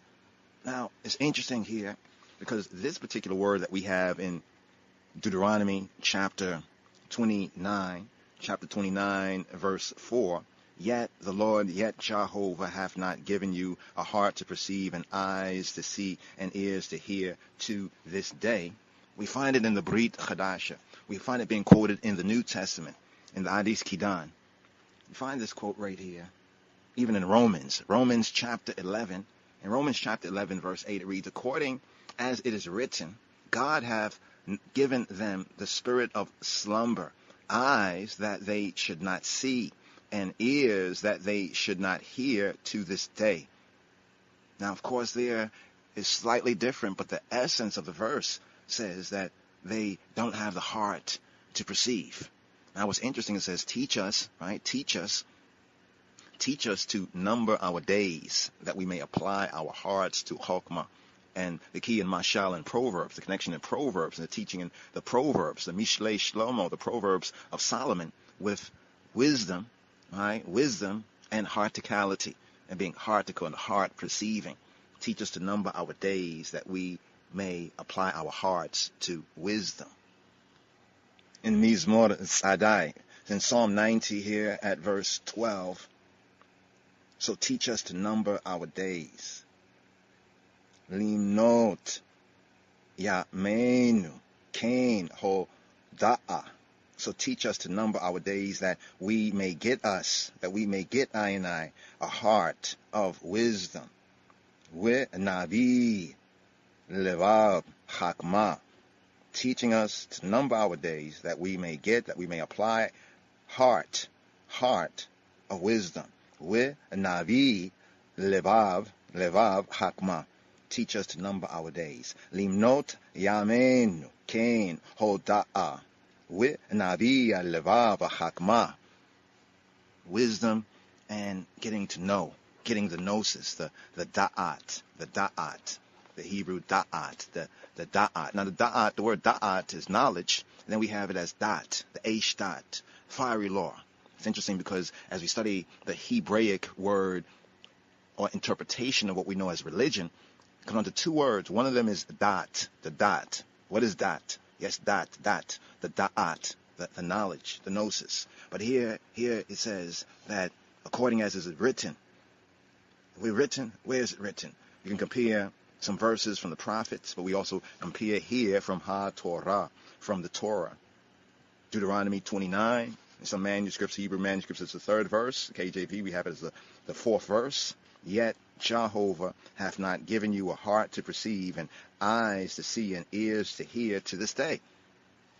After all that is said here, after all that we have said here, we have this concluding word, this concluding statement, Lo natani Yahuwah lachem leib lada'at, we aynaim lirot, we aznaim lishma'a ata hayom hazeh. And the next verse says, and I have led you 40 years. So this is speaking of a dispensation period of time of 40 years in the Midbar, in the wilderness. And what's mentioned next? Your clothes are not waxen old upon you, and thy shoes is not waxen old upon thy foot. Which also speaks to the nature of the once lost, now found, the black people, the black sheeple, to the Israelites. Their clothing was important to them. And he said that your clothing didn't become old, and your shoes, you had good kicks, footwear. Clothing and footwear is important to so-called black people. Called black lives are materialistically. But the heart perceiving, the eyes seeing, and the ears hearing, there is still that blindness. And here in Romans, the epistle to the Romans, chapter 11. They say chapter 11 in the world, in the Seclorum, chapter 11 is called bankruptcy. How interesting is the epistle to the Romans here in chapter 11? It speaks of the spiritual Yisrael. That's not Israel just according to the flesh, not because you know you're an Israelite that you're saved, because now you know that you're not just a Negro, or so-called black, colored, or so forth and so on, that you are Israelite. But that alone is the spiritual, it's the spirit. The spirit is key. Spiritual Yisrael. It's finding salvation. But national Yisrael, national, fleshy, carnal Israel is and was judicially blinded. This is the section here in Romans chapter 11, and we have a section from verse 7 to verse 12 that reads, What then? Israel hath not obtained that which he seeketh for, but the election hath obtained it, and the rest were blinded. But the called, the chosen, the faithful, those of the new name, precious name, that new name, the elect, Rastafari, obtain it. But the rest are blinded, according as it is written, God, Elohim, have given them the spirit of slumber, eyes that they should not see, and ears that they should not hear, to this day. And David saith, Let their table be made a snare, and a trap and a stumbling block and a recompense to them. Make their eyes be darkened that they may not see, and bow down their back always. I said then, have they stumbled that they should fall? Elohim, God forbid, Khalillah, Cha forbid, but rather through their fall, through the fall of Yisrael, through their fall, salvation is come to Hagoyim. Salvation has come to the nations, the nationalities. Salvation has come to the international community to provoke them, to provoke the Israelites to jealousy, to zealousy. Now, if the fall of them, speaking about the Bnei Yisrael, speaking about we black people, the fall of us, the fall of them be the riches of the world, and the diminishing of them, the riches of Hagoyim. So diminishing of us, you see our condition as the once lost now found, and we see the condition of other nationalities. But it says, now if the fall of them, the riches of the world. So our fall, the riches of the world, flesh, the seclorum, and the diminishing of them, the diminishing of the Israelites of I and I, the riches of the Goyim, of the Gentiles, how much more their fullness? What happens with our fullness coming to fulfillment? So here, in this time after the 400 years, this word is important. Scrolling forward in Romans, the epistle to the Romans, verse 25 of chapter 11, verse 25, it says, for I would not, brethren, that y'all should be ignorant of this mystery, lest y'all should be wise in your own conceits. See, wisdom is good, but not wisdom in our own conceitedness, like the ain't right Israelites. That blindness in part. Get the word? Blindness in part. They're seeing, but they're blind. Because what about the heart perceiving? That blindness in part has happened to Yisrael until the fullness of Hagoyim, the fullness of the nations, be come in. So here, and coming to the standing Nitzavim, we had Ki Tetzei, when you go forth, when you go forward, Ki Tabo, when you go in, when you become in, when you go in. And here, Nitzavim. Well, let's reflect first of all. Let's reflect on the Tokaha. What are the Tokaha? Reflecting on the reproofs, reflecting on the rebukes, reflecting on the Tokaha, the Tokaha. So we have Tokaha in the singular, Tokahot in the plural sense. Coming to this great chapter, chapter 28. Now, often we may look at the chapter as just the curses for disobedience, because so much of the chapter, from verse 15 to verse 68, is the Tokahot. The Tokahot. What is the Tokahot? The rebukes. The rebukes. And what are these rebukes? What are the rebukes? We find the rebukes in Devarim, in Deuteronomy chapter 28, verses 15 to 68, also in Vayikra, in Leviticus chapter 26, verses 14 to 46. So compare, if you will, Leviticus chapter 26, verses 14 to 46, and Deuteronomy chapter 28, verses 15 to verse 68. And let's look into some of the differences. What are some of the differences in the Tokahot, the rebukes given in Leviticus chapter 26, and the ones given in Deuteronomy? The two main Tokahot, rebukes, reproofs given to Yisrael, to the Bnei Yisrael, to the sons of Israel in HaTorah, we can say given to the black man. This is the so-called black man, the black and the brown man in the Americas and the Caribbean. There are two main Tokahot. The first is given in the end of Vayikra, the end of Leviticus chapter 26, verses 14 to 46. And the second, the longer one, is given during Moses, his farewell speech, his farewell address, his speaking even to that new generation, the youths and the new generation of the Israelites in Deuteronomy chapter 28, verses 15 to 68. The rebuke in Leviticus, it ends with some hope. The rebuke in Leviticus, the rebuke in Vayikra, it ends with some tikva, some hope, some expectation. Quote, nevertheless, when they are in the land of their enemies, I will not have rejected them, nor will I have abhorred them, to destroy them, to break Bariti, my covenant with them. Ki ani Yahuwah Elohehem, for I be he who he be, their Elohim, their power, their true good, their true God. We find this in Leviticus chapter 26, verse 44. So there's some hope in that verse. Nevertheless, when they are in the land of their enemies, I He who be HaKadosh, Baruch Hu, Baruch Hashem, the Holy One, blessed be He, blessed be the name. He says that I will not have rejected them, nor will I have abhorred them to destroy them, to break my covenant with them. But the tokaha, the tokahot, the rebukes, the reproofs that we have in Devarim, in Deuteronomy, it intensifies. It's like turned up without any sense of reprieve. The first tokaha is stated in the plural. The first rebuke, the first reproof is stated in the plural and was delivered to the nation, to the people, to the Bnei Yisrael, to the Israelites as a whole, directly from the mouth of Elohim, the true good, true God, the power. Now the second tokaha, second rebuke, reproof, is stated in the singular. We have the singularity sense, and was delivered to individuals, the indivisible duals, the individuals from the mouth of Moshe, from the mouth of Moses. The longer rebuke given by Moses, how many curses, how many consequences does it contain? It contains 98 curses, 98 consequences. Exactly twice as many as the 49 curses, the 49 consequences that are listed in Vayikra, in Leviticus.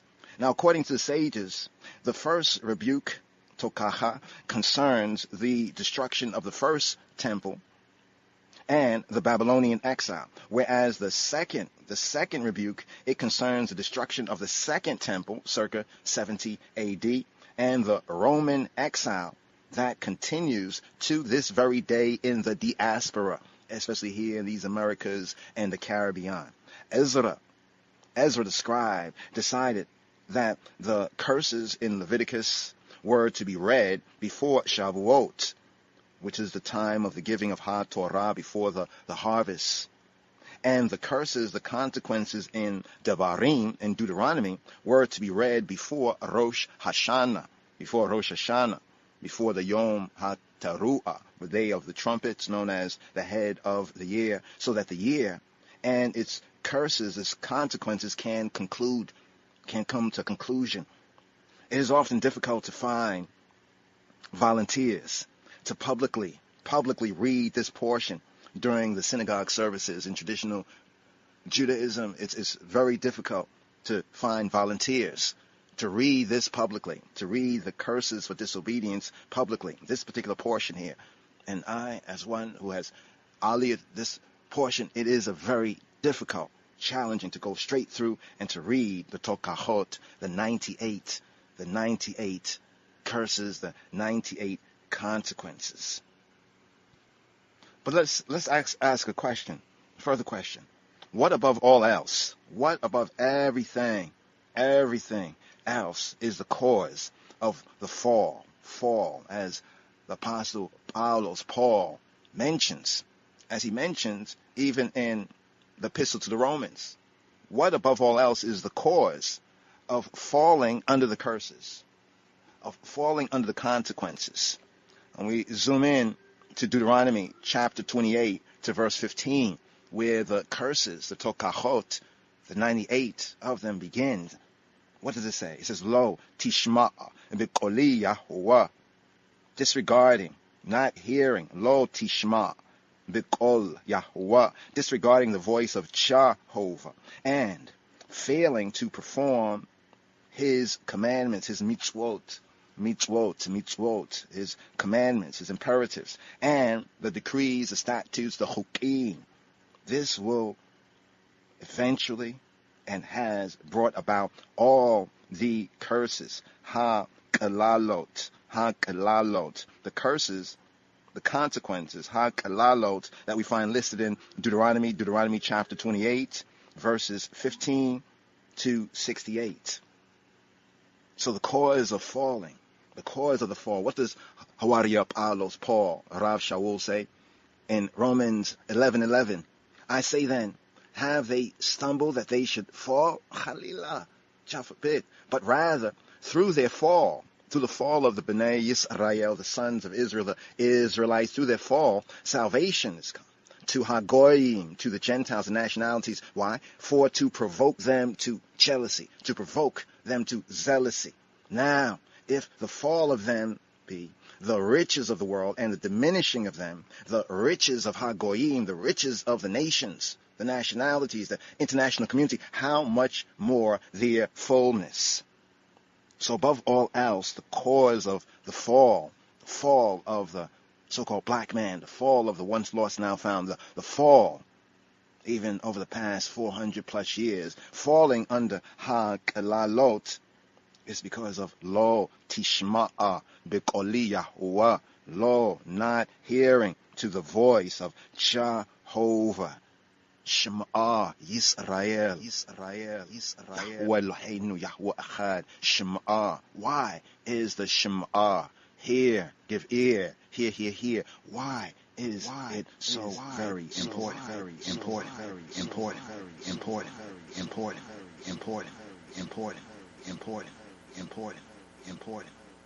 Hear, O Israel. Hear, O Israel. Hear, O Israel. Hear, O Israel. What does Shema Yisrael, Yahweh Eloheinu, Yahweh Echad? Hear, O Israel. Hear, O Israel. The Lord, our God, the Lord is one. What does that really mean? And why is it important? Man,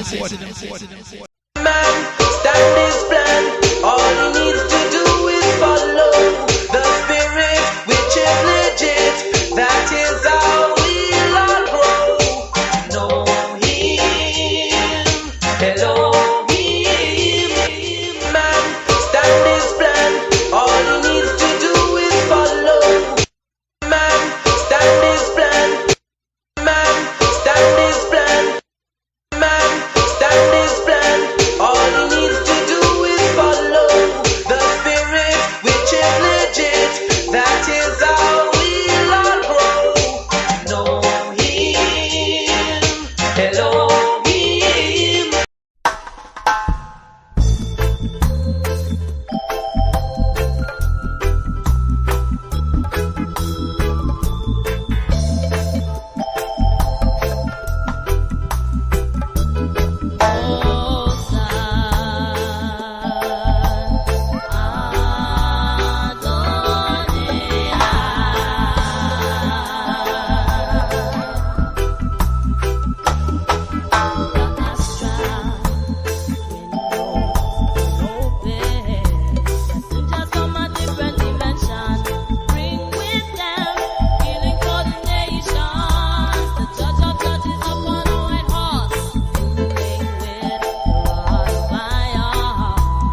Yes. Hail up, Desiree. Yes, Jah Rastafari, Doni I. Today's daily psalm is Psalm 67. Look up Batalawa right there. But here we're in a double portion. Double portion here for Nitzavim, one standing, Vayelech. Here, let's touch on some of the first words right here. Also, some of the Q&As. Still might try to get in at least 14 of them, and then hopefully in the forwards we'll touch on like a breakdown on tithes, right? The tithe, the fullness of the tithes, and some key points and principles that people were taught the Torah. They would never get caught up with the whole tithe game in many of the churches. One's giving is giving. Yeah, one can give free will offering, but putting that duress upon the people and all this other kind of, hocus pocus, that's other gods. That's not Yah's way. That's not the way of Yeshua HaMoshiach. But be that as it may, pick up on that. But here for this double portion. Shalom, Chabarim, Shalom. This weekly Torah portion reading and feeding is a double Torah portion reading and feeding for the RSS number 51 and 52 for Nitzavim-Vayelech, or more correctly, Nitzavim-Vayelech.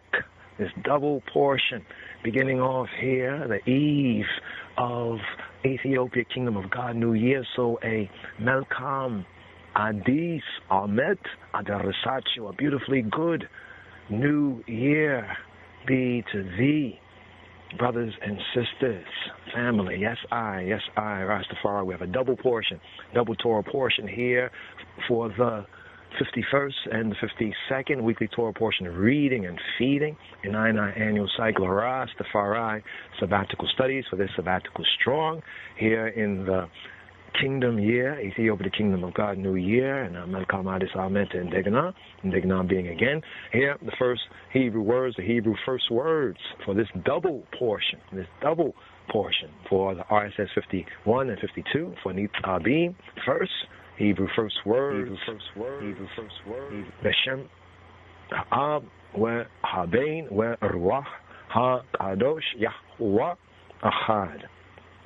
Hebrew first words. We pick up here in Deuteronomy chapter 29. We pick up with verse 9 in chapter 29. First words here. Atam nitzabim hayom kulkem lifnei Yahuwah Eloheikem rashekem shibatekem zikanekem with Shotarekem, Kol Ish Yisrael. Ye are standing this day, all of you, before the Yahweh, your Elohim, your heads, your tribes, your elders, and your officers, even all the men of Israel. Hebrew first words for this weekly Torah portion, this double portion, the first part, the RSS number 51 for Nitzavim. Atem Nitzavim Hayom Kulkem Lifnei Yahuwah Eloheikem Rashekem Shibatekem Zikanekem Ve Shotarekem Kol Ish Yisrael. Ye are standing this day, all of you, before Yahuwah Eloheikem, before the Yahweh, your Elohim, your heads, Rashekem, your tribes, Shibatekem, your elders, Zikanekem, and your officers, Shotarekem, even all the men of Israel. Kol Ish Yisrael. First part of this double portion, the second part for the RSS number 52 for the 52nd Torah portion reading and feeding 99 annual Rastafari sabbatical studies for this sabbatical strong. Vayelech. Here we pick up with chapter 31. Chapter 31, verse 1. Vayelech Moshe Vaydaber et ha-debarim ha-eleh el kol Yisrael. And Moses went and spoke these words to all Israel. Hebrew first words here for this RSS number 52 for Vayelech. And he went. Vayelech Moshe. Vaydaber et ha-debarim ha-eleh el kol Yisrael. And Moshe went. Vayelech Moshe, and spoke these words to all Israel. Hebrew first words for this double portion. As I'm looking forward to the Rosh Hashanah, more scripturally, biblically known as the Yom Teruah, the feast, the Day of Trumpets, as we conclude this ecclesiastical year here at the end of the ecclesiastical, the churchical year in this season, as we have begun in this season, Ethiopically speaking, 2010, we begun the kingdom year, and now we fulfilling the churchical year, the ecclesiastical year, even here and on the air with this double portion.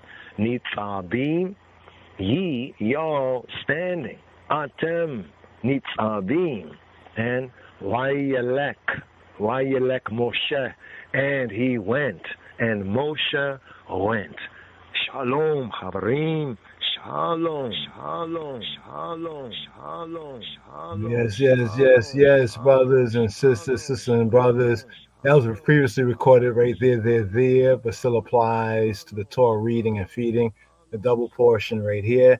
Here we're in the 7,517 long count, short count, 2017, Ethiopically speaking. But here, we have a psalm, today's daily psalm.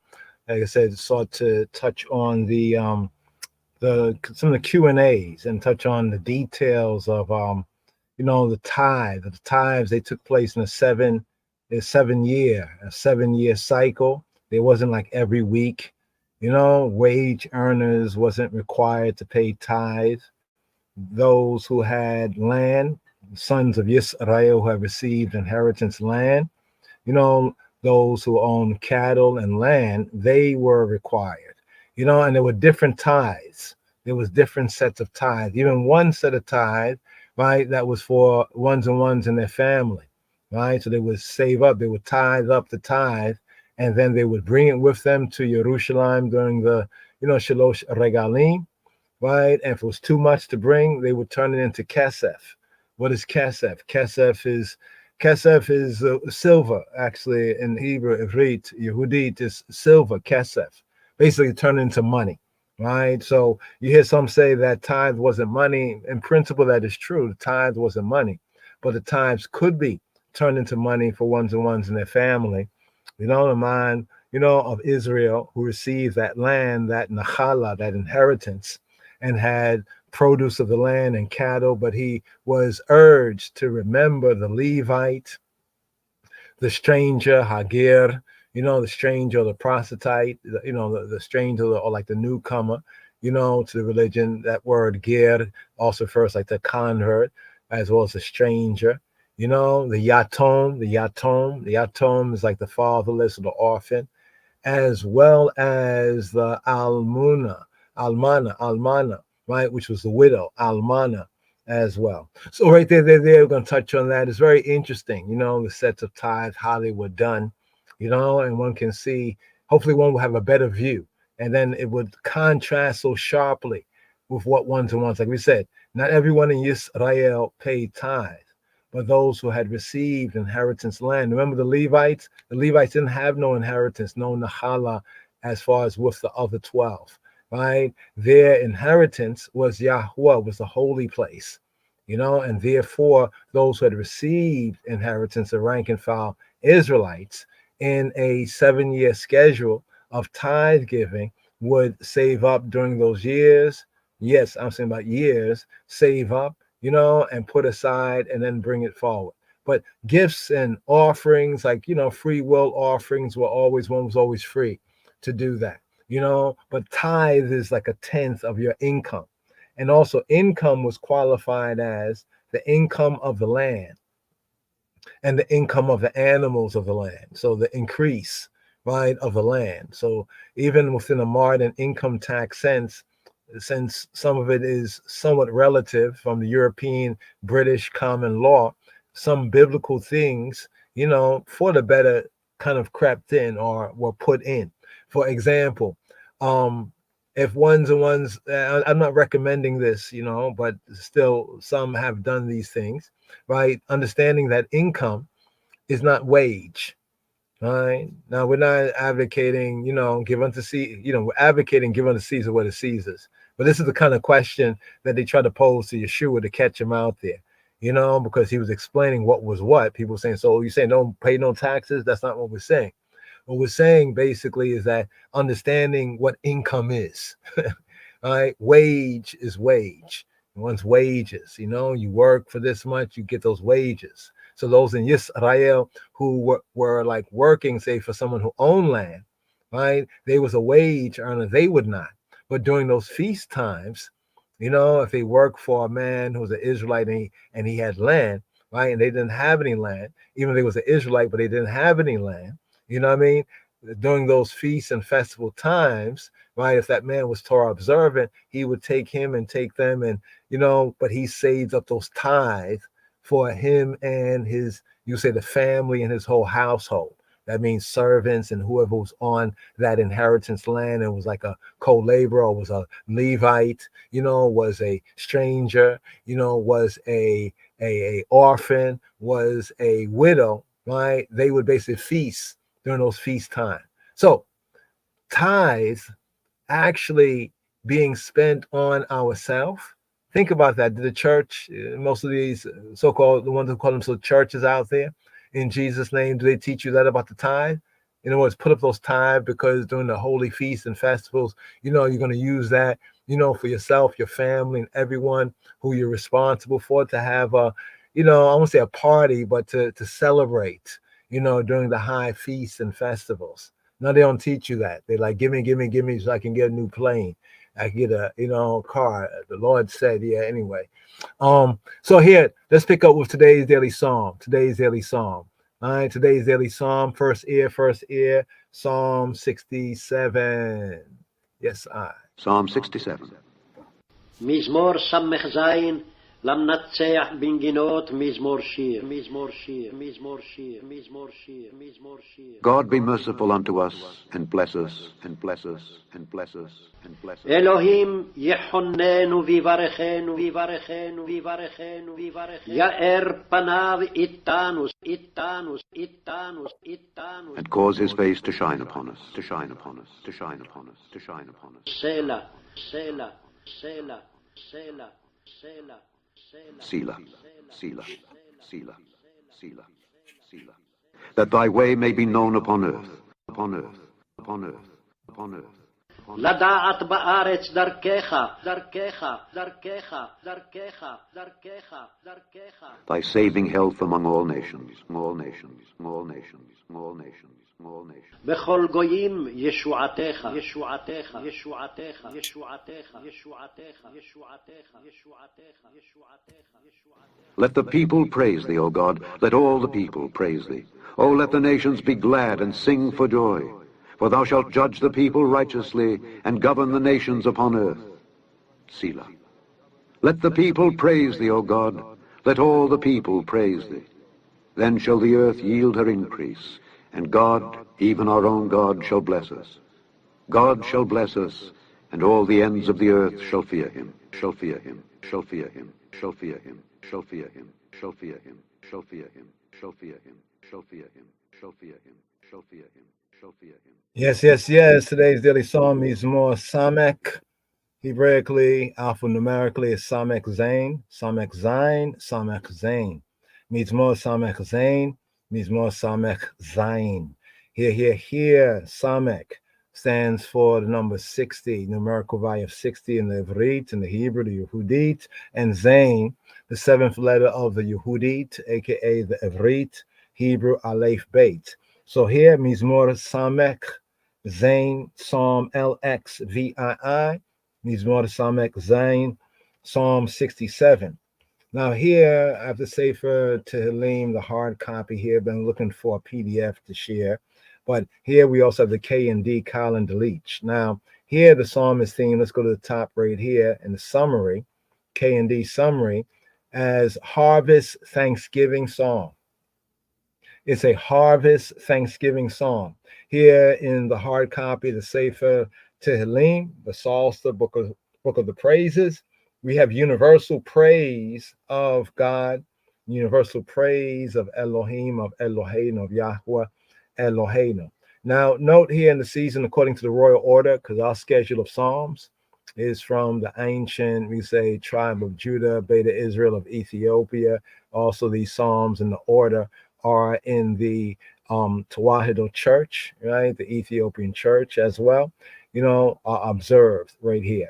The evening Psalms and the daily Psalm. Today's daily Psalm is Psalm 67. Now, notice what it says. It says, like Psalm 65, 1 to 13. This Psalm, this means more. Remember Psalm 65? We had that a couple of days ago in the schedule, right? Means more Samek Hay, right? And that theme, they harvest, right? What kind of psalm is it? A harvest psalm. This season right here of the year of the Shana, especially as we approach, the time of the Yom Teruah, right? The day of trumpets, aka Rosh Hashanah, Yom HaKippurim, the day of the coverings, atonements, right? We say it's not Yom Kippur, as some lazy Yehudi might say, you know what I mean? But it's actually Yom HaKippurim, because two different things. It means two different things in Hebrew. One means day of a covering, a atonement, and the other from the Torah, Yom HaKippurim, mean the day of the coverings, the atonements, right? For Kol Yisrael. Almost like an ancient insurance policy right there. 5 days after, we have the Shabua long, the 7th to the 8th day, right? Shemini Atzeret long, right? Celebration of tabernacles. It's called, in the Gentiles, call it tabernacles, Sukkot. Actually, it means huts or booths, pavilions, almost like dens, like temporary structures, shanties, right? Sukkot, right? It's interesting because Jacob, Yaakov, Abinu Yaakov, in the translation, first you have Sukkoth in the English as Succoth. In the KJV, King James Version of the Bible, Succoth. Sukkoth, as they would say, Sukkoth. But that right there, you see it's in connection with like booths and huts, like for booths for like animals. But this is what the Bnei Yisrael tried, and they tried it in temporary huts. They built huts for themselves during the wilderness tribe, the Midbar tribe, like shanties, huts, shanties. In Ethiopia, they have the tikkul, those circular thatched houses where they use a lot of the greenery in the construction, the boughs of the trees.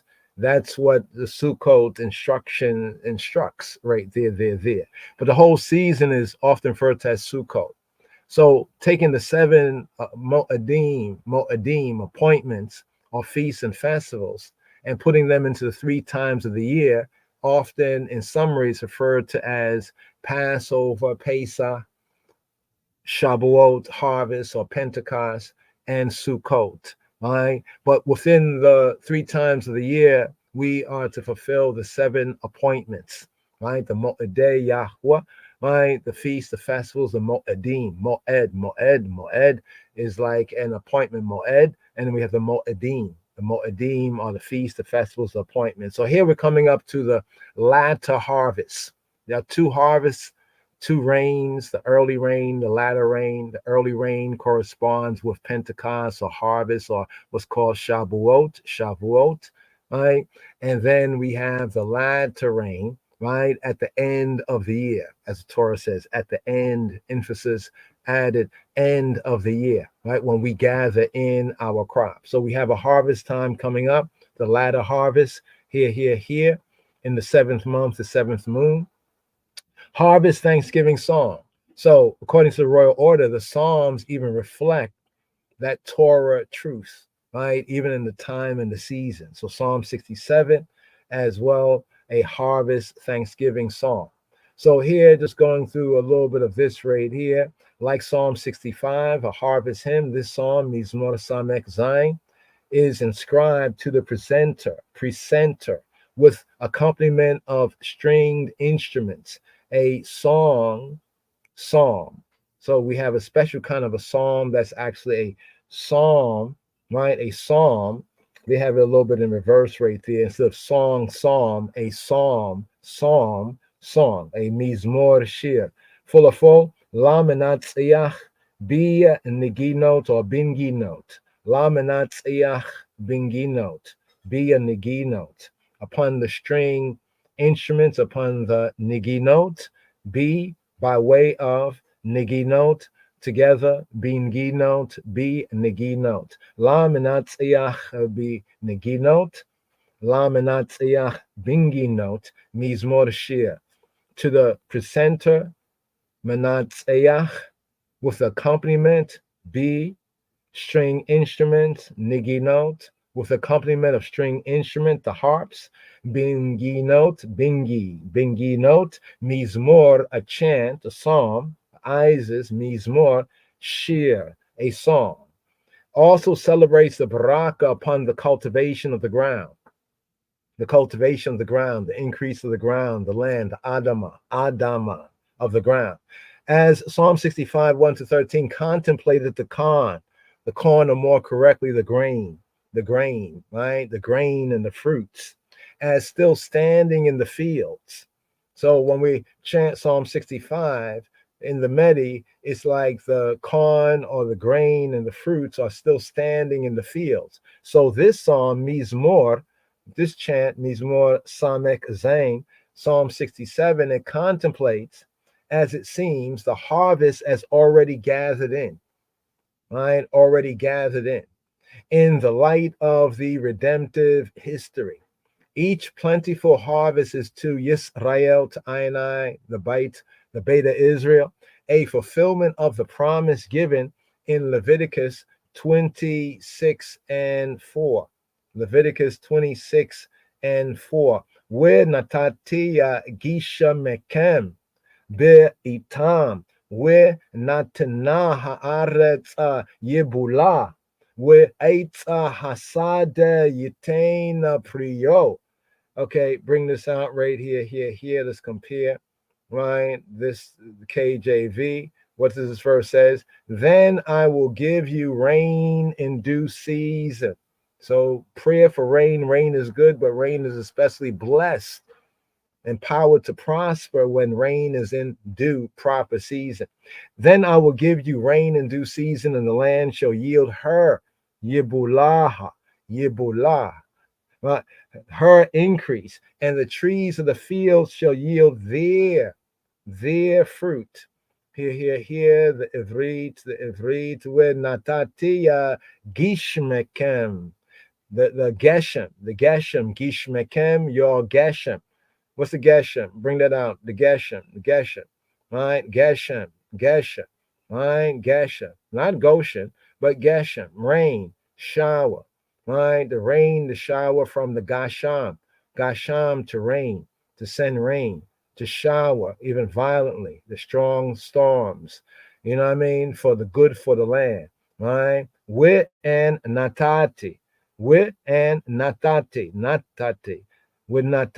and I will natan, I will give a geshem, your geshem, your rains, itam, in the proper eight, in the proper season, in their season, itam, when natata, right? When natata haaretz, and she shall give, when natata haaretz, and she shall give in the land, she shall give yibulah, her yibula, will give her yibul. What's our yibul? Yibulaha, right? Her produce, her fruit, the produce of the soil, the produce of the Adama, right? The produce, the crops. In the figurative sense, that's wealth there, right? That's real wealth right there. Her increase, and the trees Wa'ait, or actually in the Hebrew says, and the tree of the field. V'ait hasada, wa'ait hasada, and the eights of the hasada, wa'ait hasada yitain, and the tree of the land he will give. Interesting, perio. He will give his fruit. Then look at the word tree. The word tree is eights, the eights, right? The eights, the tree, the wood. There we go. It's a noun masculine. The tree in Hebrew, eights. So just looking at the Hebrew and seeing how the verbs agree, right? The earth she shall give, right? The earth, the eretz, she shall give. So he and she right there, right? The earth, right? Noun feminine, she shall give her increase, yibulaha, right? Her increase. So that's Leviticus 26:4 just built up on. And a pledge that Yahweh Eloheinu is with Amo, his people, Amo, his people, Amo Yisrael. And that his mission to the whole world of the peoples shall not remain unaccomplished. This mission tone, referring to the end of Yahweh Eloheinu's work here below, is unfortunately lost in the church's closing strain. God be gracious and merciful to I and I. But it sounds all the more distinctly and sweetly in Luther's hymn. So this is like a little commentary comparing the Hebrew with the times of, you could say, Christianity, right? There are 7 stanzas, 7 verses, 7 stanzas.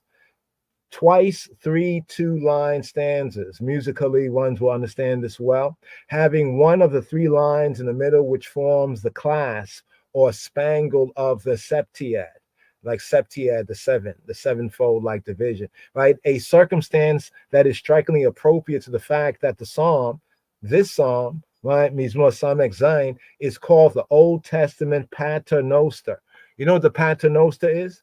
Paternoster, that comes from the Latin, pater, father, noster, our. Basically, the our father, the avino, the abino, the abuna, right? It's the Old Testament was called the Old Testament our father, right? The Old Testament paternoster in some of the old expositors. So some of the old Christian expositors, in looking at the psalm, they thought the psalm as like the Hebrew type of abino or avino. Abinu in Hebrew corresponds to Abuna in the Ge'ez, our Father. Abuna Zebesemayat, our Father who art in heaven. Abinu Sheba Shemayim in the Hebrew. Abinu. The second half of the 3-line stanza begins in Psalm 67:6, exactly as the first closed in Psalm 67:4. Right? Yebarkeinu. That word there in the Hebrew, Yebarkeinu. May he bless us. May he cause us to prosper. Is repeated 3 times. Take note of Hashalush HaKadosh, the true Trinity, the Hebrew Trinity. Yid Barkeinu, repeated 3 times. He gives his fingerprint by seeing the 3s, how the 3s are even within the word, the Hebrew scripture. 3 times. Why 3 times? Because we say Kadosh, Kadosh, Kadosh, holy, holy, holy. Father is holy, Son is holy, the Holy Spirit is holy. Yebarkeinu, man was made in the image and after likeness, right? He has spirit, soul, and a carbon organic structure called a body. Yebarkeinu is repeated 3 times in order that the whole, all in all, may bear the impress of Habaraka, the impress of the priest. That is threefold. So the Hebrew blessing of the priest at the end of the Nazarite chapter 6 of Numbers, we have the priestly baraka, the priestly blessing. Did you notice it's also a trinity, Hebraically, shalush, right? It's a ha shalush ha-kadosh, the Holy Trinity, he who be ha-kadosh, Baruch Hu Baruch Hashem. It's threefold as well, right? So in the Brit Chadash, it was a new thing. Right? It was a new thing at that time because the church, or the Jewish church, scribes and Pharisees and Sadducees, they were greatly in apostasy. They were greatly falling off. You know, it's like we look at the black church. At one time we can say, yo, that was a real black church, but then we see it fall off. Right? So time and dispensation, time and judgment. Psalm 67, verse 1 to 2. Oh, that's a great video film if you can find that. a dub poetry film, Time and Judgment. Yeah, see if you can find that. Anybody get a link of that? Share it, please. Psalm 67, 1-2. Right? The psalm here means more Samek Azain. It begins in the first verse, Elohim. Yechanenu wa we barkeinu yair panayo wa itanu selah. It begins with the words of the priest's benediction, the priestly benediction that we find in Numbers chapter 6, verses 24-26. Of the priestly blessing in Numbers, at the end of Numbers chapter 6, the Nazarite chapter. Ain't that interesting? The Nazarite chapter. Numbers chapter 6, verse 24-26. So what we have here is the priestly benediction. By the Hebrew, there's eternal. Eternal. Now we'll get into that in the notes as we ride up right after this right here. But from the notes, eternal, the translators often translate that God be gracious to us and bless us. May he cause his face to shine. How does the KJV have it right there? Let's bring this out right here because it's different in the Hebrew. It says to chief musician on Nigi note, being Nigi note, a song. The or is not there. They add that. It says Elohim be merciful to us. Elohim yechanein and bless us. We barkeinu with and Yebarkenu all together now. We Barkenu, we Yebarkenu, we Barkenu, and bless and empower us to prosper. Cause his face to shine. There we go. Upon us. You see what it says upon us in the KJV? Here in the Hebrew, Yair Panayo Itano. Modern Hebrew, Yair Panav Itano. Yair Panav Itano. Ancient pointing, Yair Panayo Itano. Eternal. So what we have right here in the notes where it says by eternal, the church desires for itself the unveiled presence of the light diffusing loving countenance of its Elohim, almighty power. Here after the echo of the holiest and most glorious benediction, Baraka, the music strikes in. All right, with the second verse, Psalm 67:2, the Baraka, the Baracha, bracha, contracted, expanded, loosen the musical chord, baraka, tighten the chord musically, bracha, baraka, it passes over into tefillah, la da'at, to know, right, is conceived with the most general subject that one may know, that may be known. Thy way, that thy way, ones may know thy way, and thy way may be known. The more graciously, Elohim, I creator, Eloheinu, I creator, I judge, attests himself to the church. When we say the church, we're talking about the church in the wilderness, church. All right, that's why in the new covenant, there's basically Kehillah is church, right? New covenant sense, coming from the Hebrew kahal. Kahal in the Torah is the assembly. Just to make it simple, don't get caught up on these Gentile words. The more graciously Eloheinu attests himself to the church, the more widely and successfully does the knowledge, the da'at of this Elohim spread itself forth from the church, right? The Kehillah over the whole earth, from the assembly over the whole earth, right? Then they know his, that word is derek, his way, darko, his way, the progressive realization of his counsel and his Yeshuato, his salvation, his victory. The next word right there, Yeshua, the salvation at that this counsel aims. The salvation not of the Beit Yisrael merely or only, but of all humanity. That's the mission for Yisrael. Yes, Yisrael was chosen for a special purpose, and that purpose was to baraka all of Yahweh's creatures, right? And to bring them into the fellowship of his son, of Yisrael, and his son, the Elohim, right? The Bein Elohim Chaim, Yeshua HaMoshiach. But here, it wasn't even then for only Yisrael, but in other words, the world can get the baraka if Yisrael's off. The world's going to be more messed up if Yisrael doesn't fulfill its mission.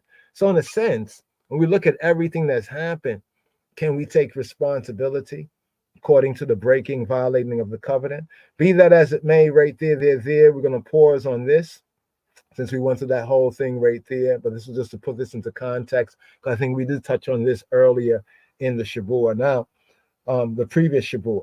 Now, there's some notes here that we have as well that kind of brings out the same basic sense, the same basic idea, universal praise to Elohim. It is usual to connect this psalm with the 65th psalm as a hymn of Torah, of thanksgiving for an abundant harvest that followed soon after the victory, the Yeshua. Yeshua Hebraically means salvation, but also means military-wise, it means victory in battle, right? The victory, the Yeshua over Assyria. But the mention of the earth's produce, if it is to be so understood, is limited to a phrase in verse 6 in the KJV or verse 7 Hebraically. The main theme is the summons to all peoples of the earth to pay homage to Eloheinu, Einai Elohim.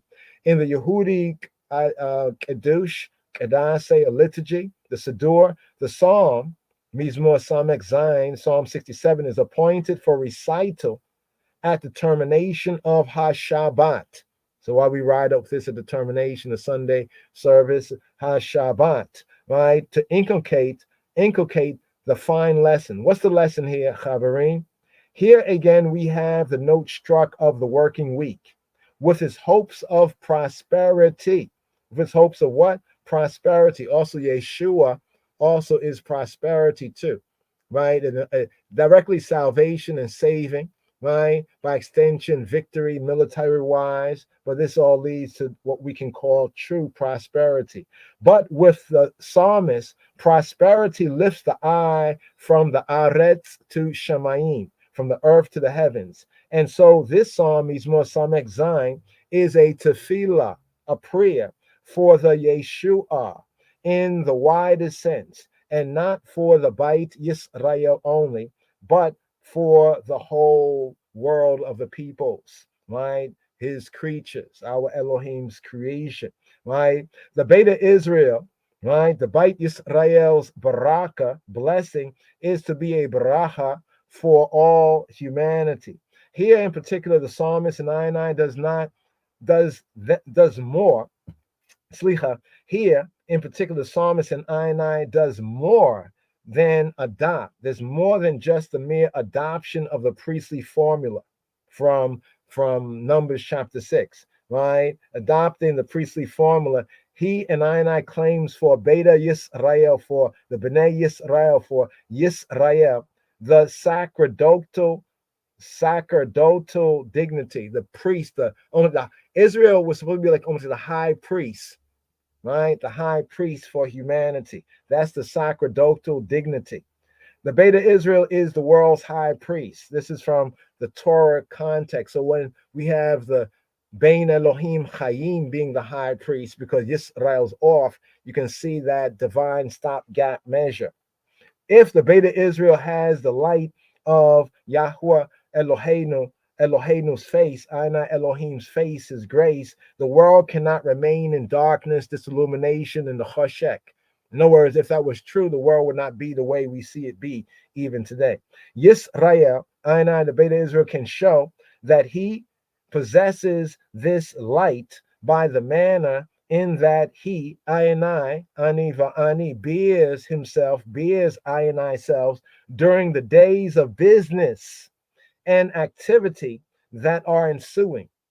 So the Shabbat, seeing that this psalm is also the Shabbat seal psalm, bringing us into a new working week, the Shabbat, it passes, right? As it passes, we rise up this chant. But if it leaves behind it the sense of this truth, this emet, ha-emet, right? Then the week's work, the Shavua's work, it begins with the assurance, always faithful, always sure, of a successful issue and increase. The traditional association of the Sabbath and the fulfillment with HaShabbat with this psalm, Mizmor Samek Zayin, Psalm 67, supports the usually accepted interpretation of verse 6, right, in the KJV. So take note, verse 6. Hebraically, if you look in the Hebrew, that'll be the Hebrew verse 7. But another has been proposed that will be noted as we move forward. So right here, let's ride up today's daily psalm just to hear this once again. Psalm 67. מזמור ס"ז למנצח בנגינות מזמור שיר, מזמור שיר, מזמור שיר, מזמור שיר, מזמור שיר. God be merciful unto us, and bless us, and bless us, and bless us, and bless us. אלוהים יחוננו ויברכנו, ויברכנו, ויברכנו, ויברכנו. יאר פניו איתנו, איתנו, איתנו, איתנו. And cause his face to shine upon us, to shine upon us, to shine upon us, to shine upon us. סלע, סלע, סלע, סלע, סלע. Selah, Selah, Selah, Selah, Selah. That thy way may be known upon earth, upon earth, upon earth, upon earth. לדעת בארץ דרכך, דרכך, דרכך, דרכך, דרכך, דרכך. Thy saving health among all nations, all nations, all nations, all nations, all nations. בכל גויים ישועתך, ישועתך, ישועתך, ישועתך, ישועתך, ישועתך, ישועתך, ישועתך. Let the people praise thee, O God. Let all the people praise thee. O let the nations be glad and sing for joy. For thou shalt judge the people righteously and govern the nations upon earth. Selah. Let the people praise thee, O God. Let all the people praise thee. Then shall the earth yield her increase, and God, even our own God, shall bless us. God shall bless us, and all the ends of the earth shall fear him, shall fear him, shall fear him, shall fear him, shall fear him. Shall reverence him, shall fear him, shall respect him. Reverence in that sense. There. So verses 1 and 2. Here. Let's ride up right here. Today's daily psalm, verse by verse. Mizmor Samek Zain, Samek Zain, Psalm 67, Psalm LXVII. Have this as a harvest Thanksgiving psalm, universal praise of Eloheinu, Ainai Elohim. Verses 1 and 2. The recognition. Got to recognize the recognition of Eloheinu, Ainai Elohim, through Yisrael, through Ainai, as the B'nai Yisrael and the Beta Israel. So recognition of Eloheinu, Ainai Elohim, through Yisrael. Here, to chief musician on Niginot, a song. Elohim, be merciful to us, to Ainai, and bless and empower Ainai to prosper, cause his face to shine upon us, upon Ainai. Selah, Selah. Dear Psalm pours the interlude right there. Here, the Hebrew, including the first verse, Hebrew wise, and then the superscription, right? First verse, second verse, all contained here in the KJV as this one verse. Lamanatziach, bin ginot mizmor shir, Elohim yechanenu. Some say, Elohim yechonenu. We avarkeinu, yair panayo itanu, selah. Here, the note here brings this out correctly. Instead of upon in the Hebrew, see in the priestly blessing, it says upon. When the priest gives the blessing in Numbers chapter 6, right, the end of the chapter is like upon, right? Numbers chapter 6, verse 24 is like upon. But here, the language is changed up right here, right? In this psalm, right here, it's adapted. It's like adaptation. Instead of upon, it says with. Etano. Etano is like with us. Etano, right? With us, right? Etano, right? With us. Etano. So here, the verse is based on the priestly Borake benediction, Numbers chapter 6, verse 24. In place of shine upon, the preposition here is like toward or with, right? Etano. Let's go down to Tanakh right here as it goes through each word. Etano, the et, right? We have said et ano, etano, right? Et ano, etano. Ano is another way of saying us in Hebrew. The short form anu, the long form, the pronoun anachnu. So basically it's et near, right? With, near, together with, et anu, itanu, et anu, near of relationship. You see right here, with, nearness of relationship, right? Nearness, nearby, with us, near to us, with us, not just upon us like an umbrella, right? But with us. Like he will walk amongst us, he walk with us, he will be in us, with us. The variation gives an impression of closer contact of men, of humanity, with the luster, the shine, with the shine of the divine Elohim, Elohim's light, and of yet greater condescension in Elohim. So there's a nearness here, right? Even adapting and building up on the priestly benediction, there's a nearness, but there's a closer, right? A closer relationship, right? But also it shows a greater condescension, right? Where it says that Yahweh Eloheinu, he bowed the heavens and come down, right? He bowed the heavens. He comes down to our level. Chant. That's a powerful God. Some people say the only thing God can't do is become less than himself. They're talking ridiculous. That's antichrist talk. You know what I mean? You know what we mean? If God is almighty, then why can't he? If he want to do that, he does it. But for him to do it for I and I is a greater condescension, right? You know, he bend the heavens. You know, he bowed the heavens and come down. So this kind of brings it out where it says, and cause his face, panayo, right? Fanav, right? To do what? To shine with.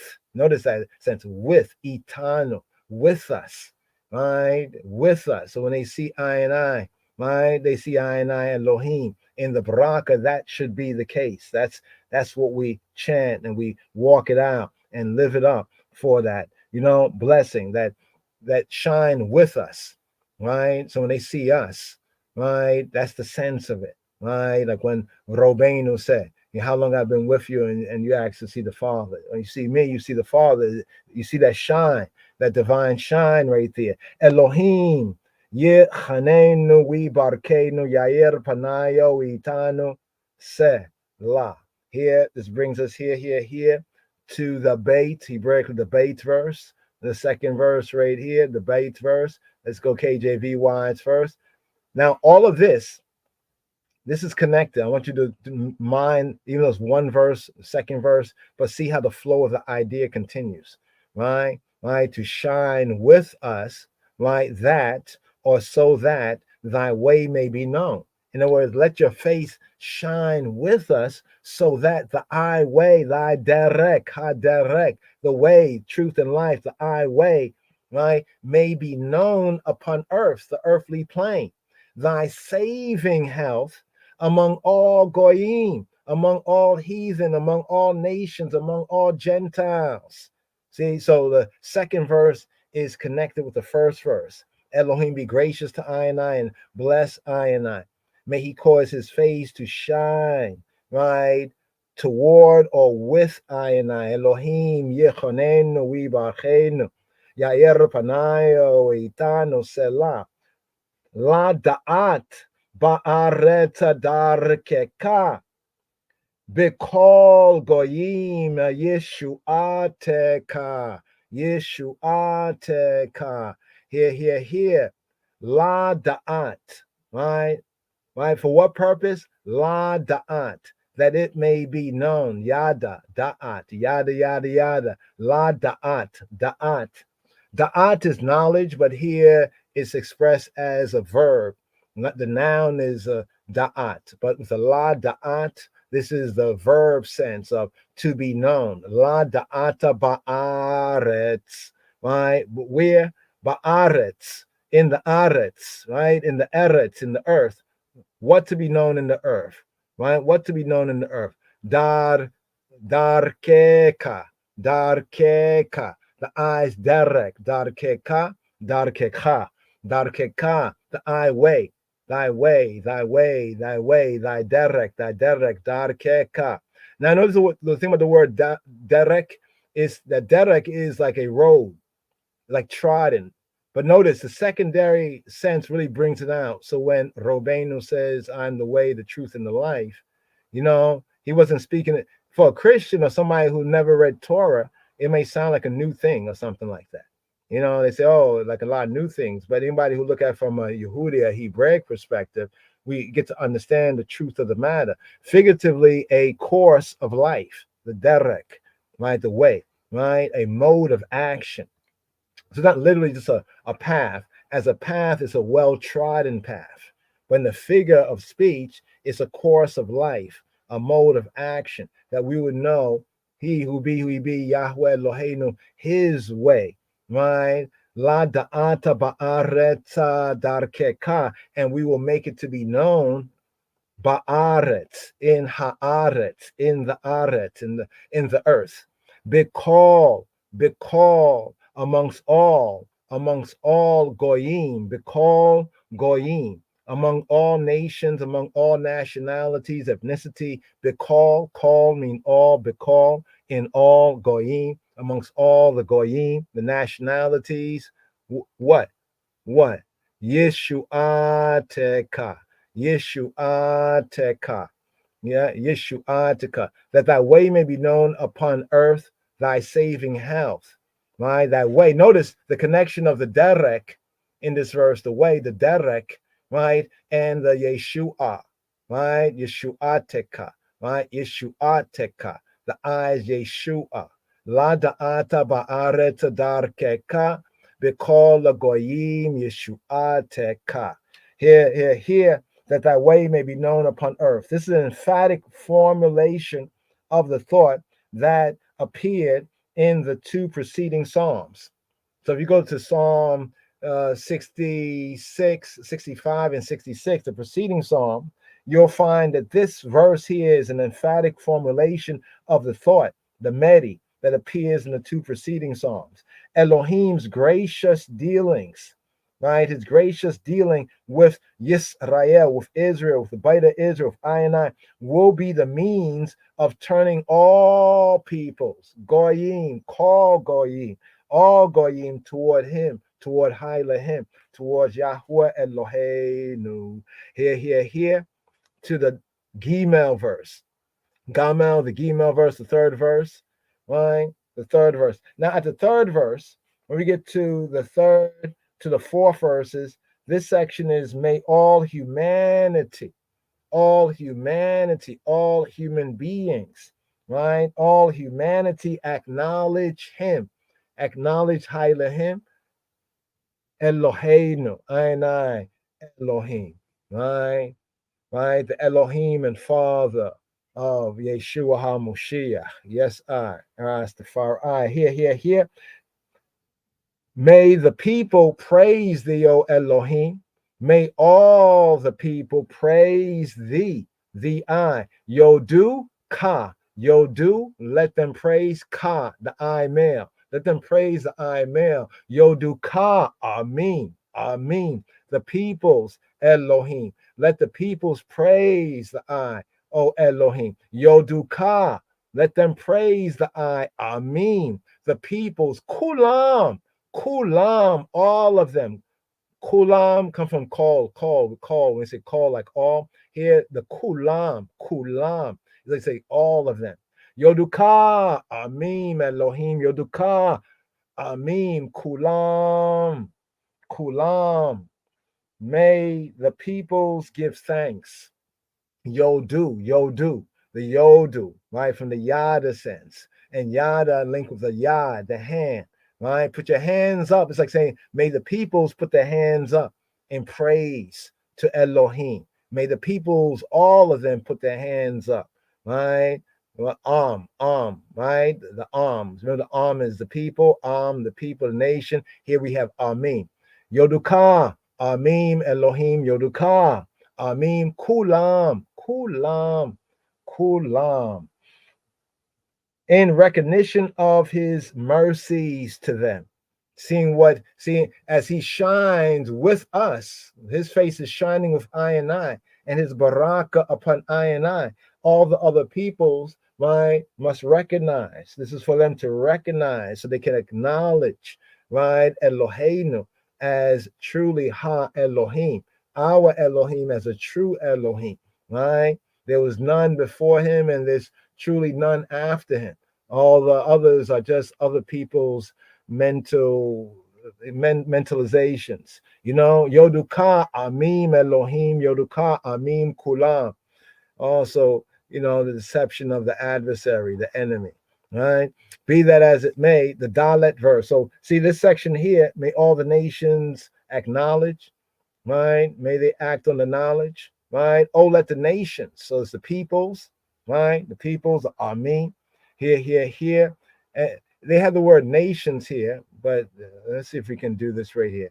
Here it's a le'om. Le'om is a community.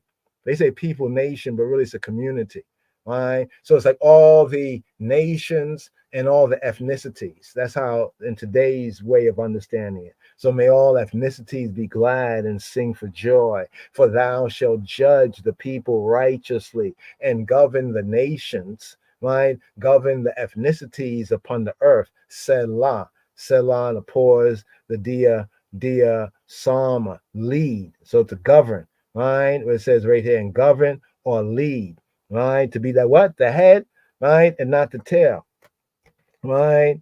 Yismechu awiya ranenu le'umim kia tishpot amima mishor, right? Mishor. U le'umim ba'aretz tanachem selah. Tanachem selah. Okay, here. Right? Yismechu we ranenu le'umim kia tishpot. Right?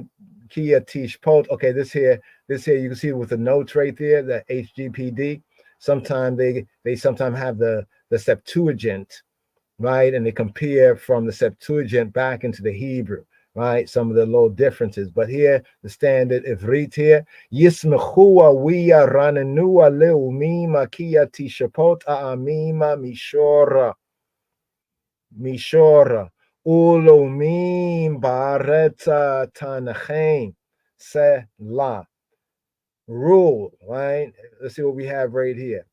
First of all, may they be glad, sing for joy, for thou shalt judge. You see the word shafat, right? Shafat, right? Where it says ki tishpot, ki for tishpot, for the eye will shafat, tishpot, ki tishpot, amin. You will judge, right? The peoples, right? Mishor. Here they have righteously, but it's not tzedek, it's mishor. What does mishor mean? It means level, right? And a level up, right? Cause them to level up. The sense is of uprightness, mishor. Mishor is like a level, a plane. Mishor, the sense of it is in concord. It comes from the word yashar, upright, the yashar, mishor, right? That which is level, mishor. Right. So what we have right here, that's how he would judge. In other words, level scales. You see a lot of time when they have like courts and stuff like that, they have scales, and a lot of times the scales are like out of balance. No, he will on a level, right? He would judge the people on the level and govern, right? And govern, the word for govern is nacha.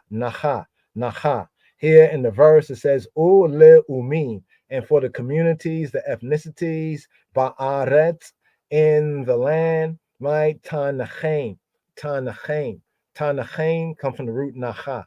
Tanachem. He will lead, he will guide, right? So here, let's touch on the word judge, shafat.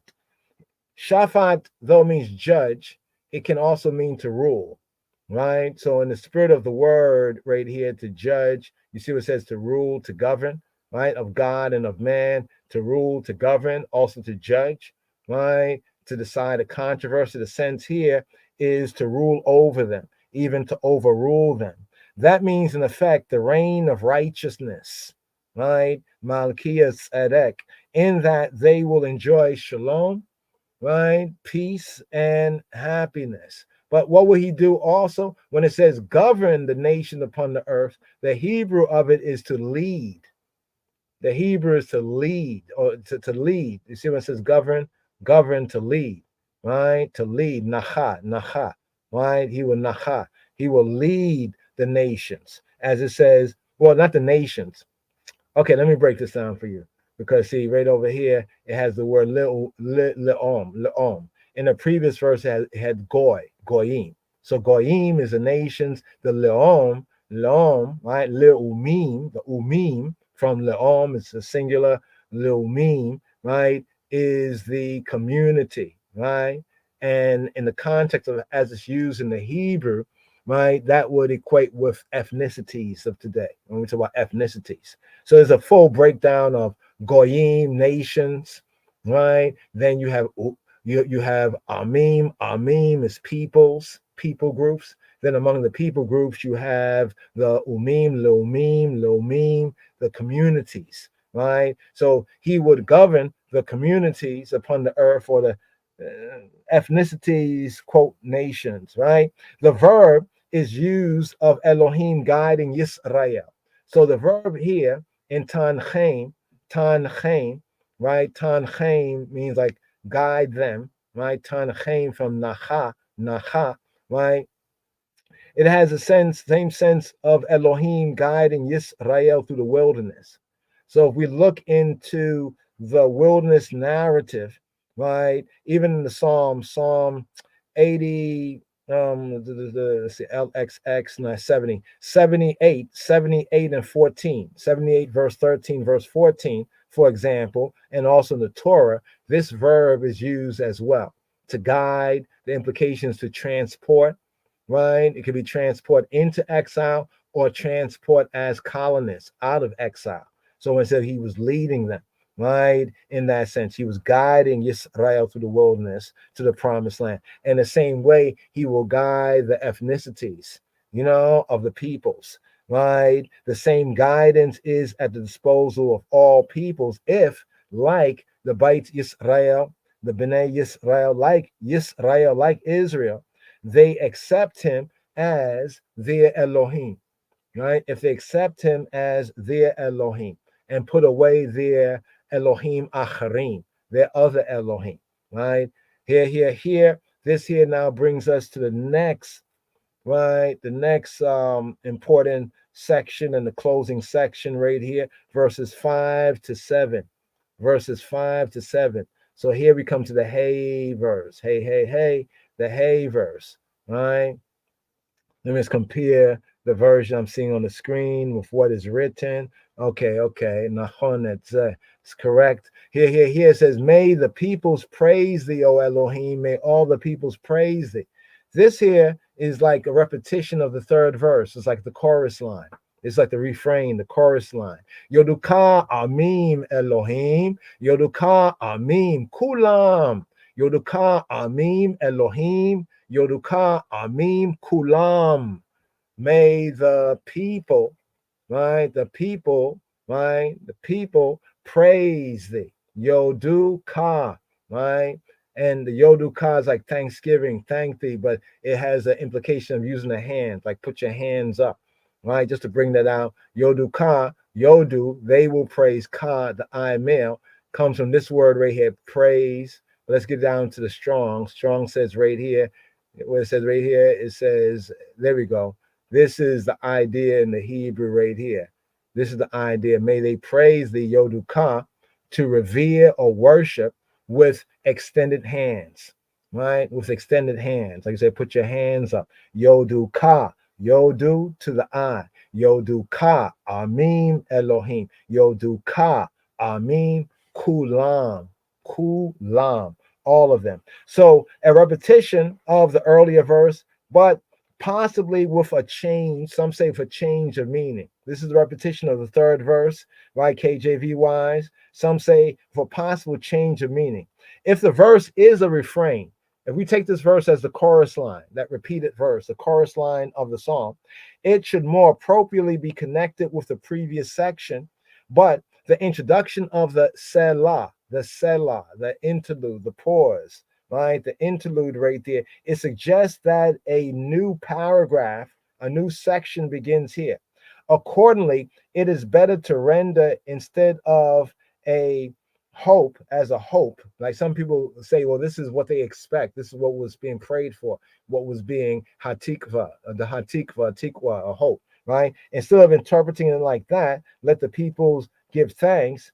This should be like the confident assurance So not as a hope, like, well, we hope that the people will give thanks. No, it's a confident, always faithful, always sure that the people shall, right? The people shall. Not like may they do this, but they will do this. Yoduka Amim Elohim, Yoduka Amim Kulam. Kulam. Here, bringing us to the Vav or the wow verse, the 6th verse here. Then it says, you see KJV put then, right? Then, right? The then is not there, right? The earth shall yield her increase. The more correct of this from the Hebrew, the earth shall yield her increase. The earth has yielded her increase in that sense. The earth has yielded her increase. May Elohim, our own Elohim, bless I and I. May Elohim, right, our own Elohim, right, bless us. I know in the KJV it says shall, but that's based on the how it's interpreted by the interpreter right there. A more better of this is that the earth, right, has yielded. The earth yields, right, her increase. Eretz natana. Eretz, the earth, natana. The earth, she yields, or she gives. Literally, she gives. Eretz natana. She gives. Natana. That's how we know is pointed there for she, right? So we know that's connected with the eretz, she. Eretz natana yevulah, yebulaha, gives her yebul. She gives her yebul, her produce, her fruit. Yebulaha, yebulaha, and we emphasize the ha. You can say that yebulah. You hear the hey, yebulah. To more emphasize it, yebulaha, her, right? So the earth yields, right? She yields her increase. Yevarkenu, he blesses I and I. Yebarek anu, Yebarek, he blesses anu, I and I. Yebarkenu, Elohim, the Almighty, the Creator, the Judge. Eloheinu, I and I, right? I and I, Elohim, our Elohim. So Elohim, our Elohim. Those words in italics, then and even, is not there. So here, the earth, right? May the earth yield its produce. The earth has given, the earth gives. Eretz natana yebulah, right? Second part, yebarkenu, Elohim Eloheinu. Yebarkenu Elohim Eloheinu. Pick up on the rhyme right there. There. The earth has yielded her increase. Eretz natana yebulah. The fruitful harvest is considered to be his baraka, and the sign of ritzono, his favor, his ratzon, right? His favor. This is the Targum. This Targum is rejected by some. When it's a Targum, that interpretation. So there's an interpretation that the fruitful harvest is considered to be his baraka and the sign of his favor. Now, some would reject that interpretation. We're just reasoning here. We can reason on what we think about this, but just to share the reasoning. In M. Lazarus, in something known as the Ethics of Judaism, based on this, here's what he says, and it's an interesting reasonment, so I share it here with the island. A literal interpretation of verse 6, this verse here, Eretz natana yibulah, Yevarecheinu Elohim Eloheinu. A literal interpretation is not, some say, according to this line of reasoning, in keeping with what goes before. Right? In other words, reading the psalm and seeing all the verses, the 5 verses that have gone before, right? Coming to this verse, right, as a literal interpretation, it is said not to be in keeping with what goes before. For example, questions are asked. How could the poet, right, descend so abruptly from the heights of so-called world ideas, right? Some say global ideas, to cornfields and vineyards? How's it going to go from what precedes, right, of the nations, different nations, salvation, relation with Israel, and then come all the way down to the idea of cornfields, fields, and vine, yards, and how tame, right? According to this reasoning, how tame the prospect that if or because Eloheinu gives food to Ha'am, to Amo, even Amo Yisrael, to I, all the ends of the earth will adore him. So this is an interesting reasoning. There's something to his reasoning here, right? As you said from the intro, there was this reasoning, right? On these grounds, he explained something interesting about this word here, Yibul and Yibulah, her increase, right? What is it that is reason on here? Yibulah, Yibulah, at the end of this exquisite psalm does not mean vegetation. So his interpretation is that this Yibulah and the earth shall what? Eretz anatana Yibulah, right? That the earth has yielded or yields her increase is not speaking of just vegetation, but in the figurative sense of produce, in the figurative sense of product, of the product, right? The product. All nations praise Eloheinu, Ainai Elohim, for his moral government, for his moral theocracy of the world, right? Is the highest product. What's the highest gross national product, right? What could be the highest gross national product?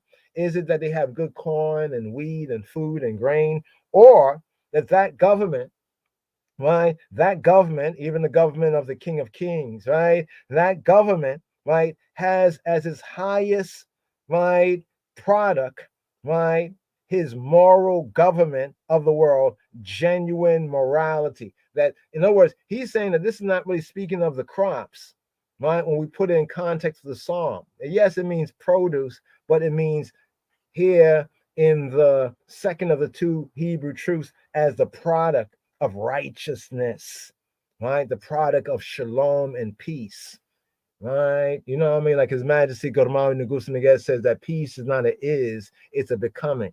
It's based on those day-to-day decisions, right? You know, righteous decision, principle decisions, you know, moral government, genuine morality.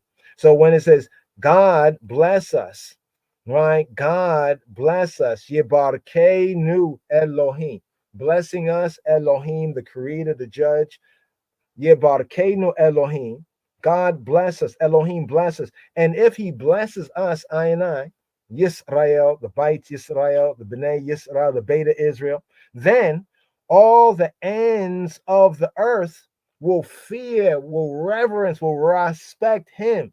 Then the uplifting consciousness, then people's conscience will raise up, will come up from hell, come up from the gutter, right? The uplifting consciousness of the divine government, right? Or the moral order, or the King of Kings moral theocracy, right? Of the true world government will spread to the uttermost limits, to the outer limits.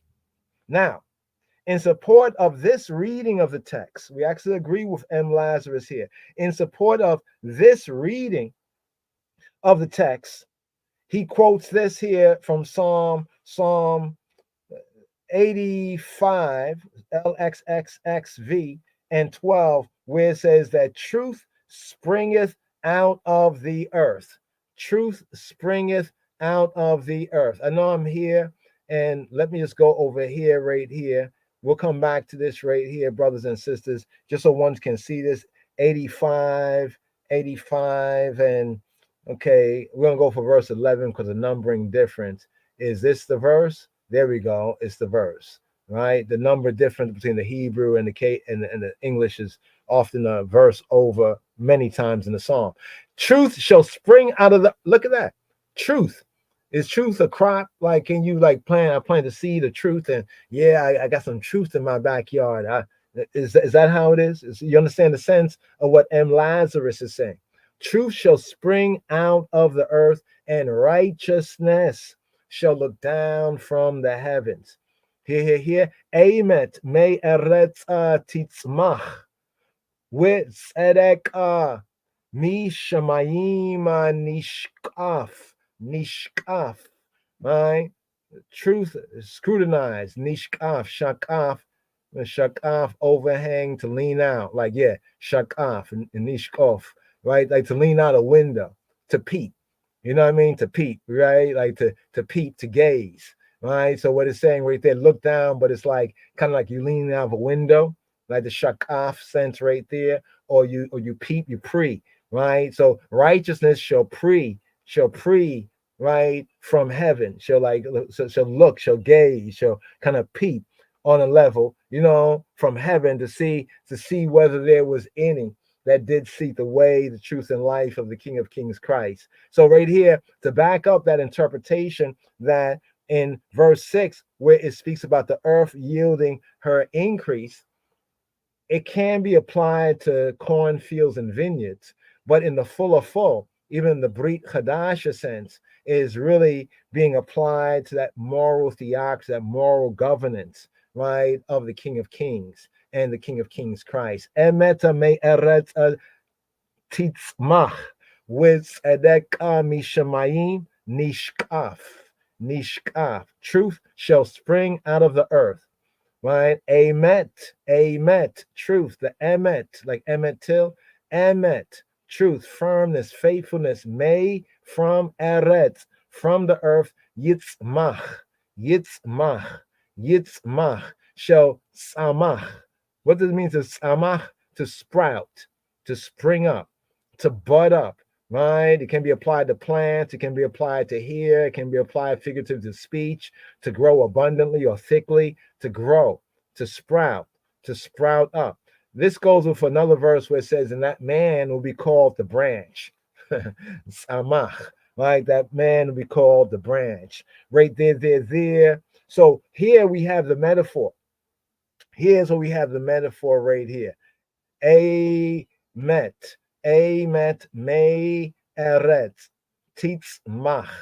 So here, just to bring it here so we can fulfill today's daily psalm right here, just had to go here. That's what I mean, here a little and there a little. All right. So ones on ones can reason on this. Then the earth shall yield her increase.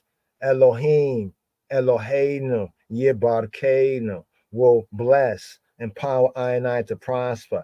The metaphor of growth from the soil is used in connection with a genuine moral, with genuine morality, with the idea of genuine morality, and for Yisrael, Aina, and the Beta Israel, the genuine moral theocracy. There we go, moral theocracy, right? The moral theocracy idea. This is it right here. Ayabingi. Right? Notice the psalm is being note, but be that as it may, here, just a seal up right here, getting to the fulfillment verse right here. Right? Elohim shall bless, empowered to prosper, I, and all the ends of the earth shall fear or reverence, respect him. May all the ends of the earth. Yebarkeinu Elohim. Where ye Yeru, Oto, where Yeru, and they shall reverence, right? They shall Yare, they shall fear, revere, stand in awe, to fear, reverence, honor, respect, even be in dread, right? A dread of him, to fear. Look what it says, morally, since we interpret this morally, right? They shall revere. They shall revere, right? They shall reverence him. Barkeinu Elohim Yeru. They shall reverence Yeru. Oto, right? Oto means him. And they shall reverence Oto. They shall reverence him. Yeru Oto, call say aretz. All call say. What is the af say? Af say comes from the fs. In modern Hebrew, interesting, fs sometimes is taken as a zero, a zero to the circle, to the circle of the earth, right? But also has a sense of the end, the finality, right? The fs, right? So in the verse, it says, call afse. Afse means the ends, the cessations of, the ends of aretz. Afse aretz. So the words are connected, are joined, right? We call it constructive. Afse, to say afse by itself is like afse what? Afse ma. Afse ma afse. Like afse what? So it has to be joined, like saying Elohe, Elohe, right? Elohe, the God of, the power of what? Of who? Right? Elohe Yisrael. To say Elohai, of course, to say my Elohim. But here, afse aretz, the ends of the earth, especially of the earth, as you see right here. But FS can also mean like no further, right? And sometimes the FS is referred to as the ankle, because it's like at the extreme of the body, right there, to the ends of the earth, right there. This verse is understood, right, by the RV, the Revised Version translation, right, and most moderns as a declaration of faith. So most see this here as a declaration of faith. This verse here is like a declaration of faith, right? Yibarakenu Elohim Yerehu Oto Kol Afse Aretz, right? As a declaration of faith and not as a shaela, not as a petition, right? A petition, right? This here, once again, check the earlier verse, the fifth, right? The fifth verse, right? The fifth verse right there. Here. Today's daily psalm, according to the royal order of the Ethiopian Hebrews, after the order of Malchias Edek. Here we have Psalm 67. Psalm 67. Here, rise up the chant.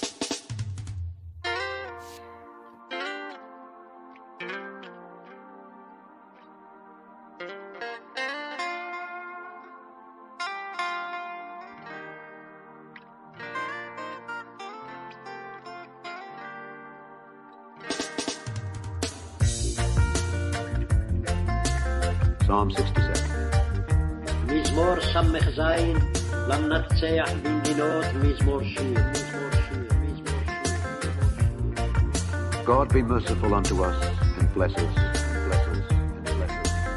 אלוהים יחוננו ויברכנו. יאר פניו איתנו. And cause his face to shine upon us. סלע.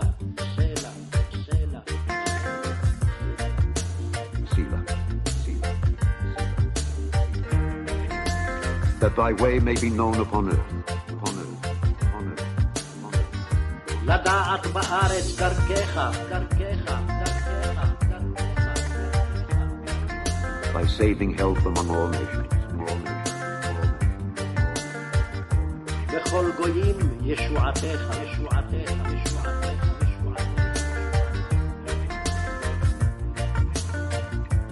Let the people praise thee, O God. Let all the people praise thee. O let the nations be glad and sing for joy. For thou shalt judge the people righteously and govern the nations upon earth. Selah. Let the people praise thee, O God. Let all the people praise thee. Then shall the earth yield her increase. And God, even our own God, shall bless us. God shall bless us, and all the ends of the earth shall fear him.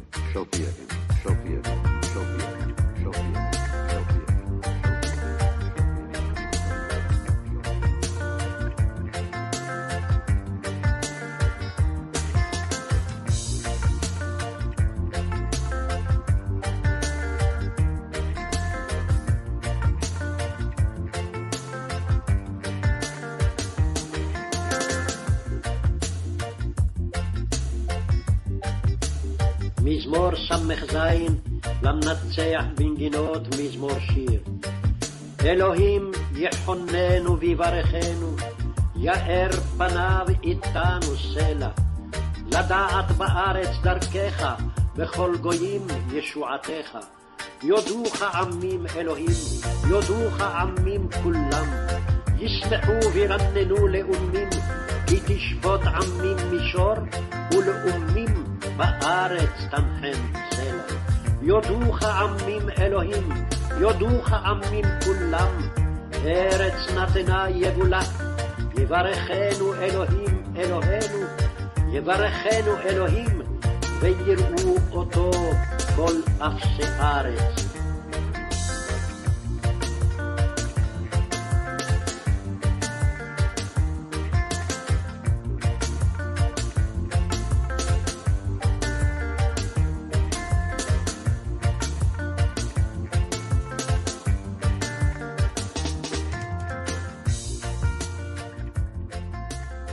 Yes, yes, yes, yes, yes. Yes.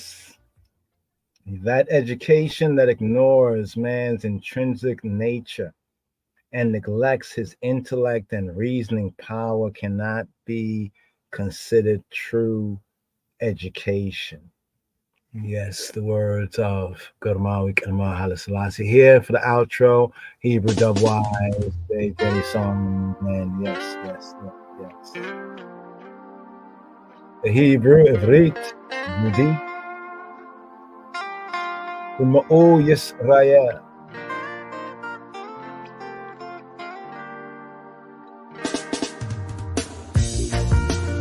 מזמור סמך זין, למנצח בנגינות מזמור שיר. אלוהים יחוננו ויברכנו, יאר פניו איתנו סלע. מזמור סמך זין, למנצח בנגינות מזמור שיר. אלוהים יחוננו ויברכנו, יאר פניו איתנו סלע. לדעת בארץ דרכך, בכל גויים ישועתך. יודוך עמים אלוהים, יודוך עמים כולם. ישמחו וירננו לאומים, כי תשפוט עמים מישור, ולאומים בארץ תנחם סלע. יודוך עמים אלוהים, יודוך עמים כולם. ארץ נתנה יבולה, יברכנו אלוהים אלוהינו, יברכנו אלוהים, ויראו אותו כל אפסי ארץ.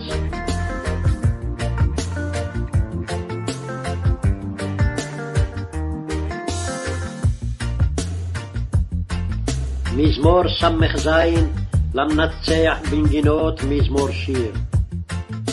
Psalm 67. God be merciful unto us, and bless us, and cause his face to shine upon us. Psalm 67.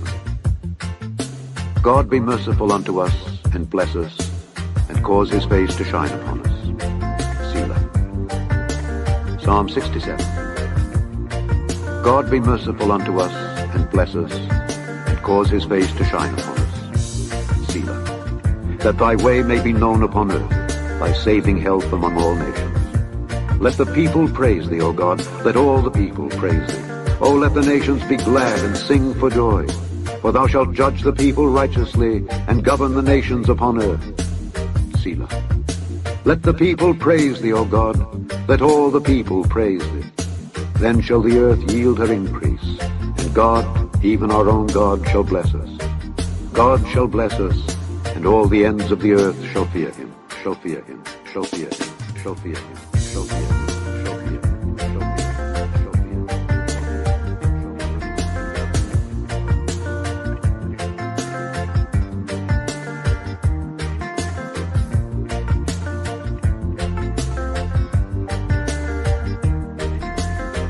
למנצח בנגינות מזמור שיר. אלוהים יחוננו ויברכנו, מאיר פניו איתנו סלע. לדעת בארץ דרכך, בכל גויים ישועתך. ידוך עמים אלוהים, ידוך עמים כולם. ישמחו וירננו לאומים, כי תשפוט עמים מישור. לאומים בארץ תנחם סלע. ידוך עמים אלוהים, ידוך עמים כולם. ארץ נתנה יבולה, יברכנו אלוהים אלוהינו, יברכנו אלוהים, ויראו אותו כל אפסי הארץ. Yes, yes, yes. Psalm 67 right there. Chaverim. Looking forward. Like we said, it's a double portion here. Nitzavim-Vayelech, right? One standing, Nitzavim, and Yelech, and he went, and Moshe went. I'll go into some of the details, also some of the Q&As from the previous, like to touch on tithe as well when we pick up moving forward. But give thanks, brothers and sisters. Many ones and ones, got an early rise, I and I as well. But hopefully we get to the point where we can even push it a little bit further, right? As ones and ones, get more into the studies for themselves, Q&As, questions and answers. Let's start to get that discipleship discipline again. Even myself too, slicha, haven't been as, like in writing, it's kind of like been kind of like that rhema right now word, but let's take good notes and diligence. A new semester is picking up and beginning, at the after the high holy season. So hopefully we can come together, with other chabarim that also can, fellowship in the service here and also share in the reasonments, especially Torah wise, based on the content, both in the Torah reading and feeding, because there's enough to address. And they link to other questions as well as in the daily songs. Right here. Shalom, Chaverim, Shalom, Yeshua, Shalom. Yes, I, Rastafari. May Yahweh Eloheinu B'Shem Yeshua bless the eye, keep the eye, cause his face of grace to shine on the eye and in the eye and with the eye, and give the eye Yeshua Shalom. Yes, I, Rastafari. Be well, brothers and sisters. Man, stand his plan. All he needs to do is follow the spirit, which is legit. That is how we'll all grow. Know him, Elohim. Man, stand his plan. All he needs to do is follow. Man, stand his plan. Man, stand his plan. Man, stand his plan. All he needs to do is follow the spirit, which is legit. That is how we'll all grow. Know him, Hello.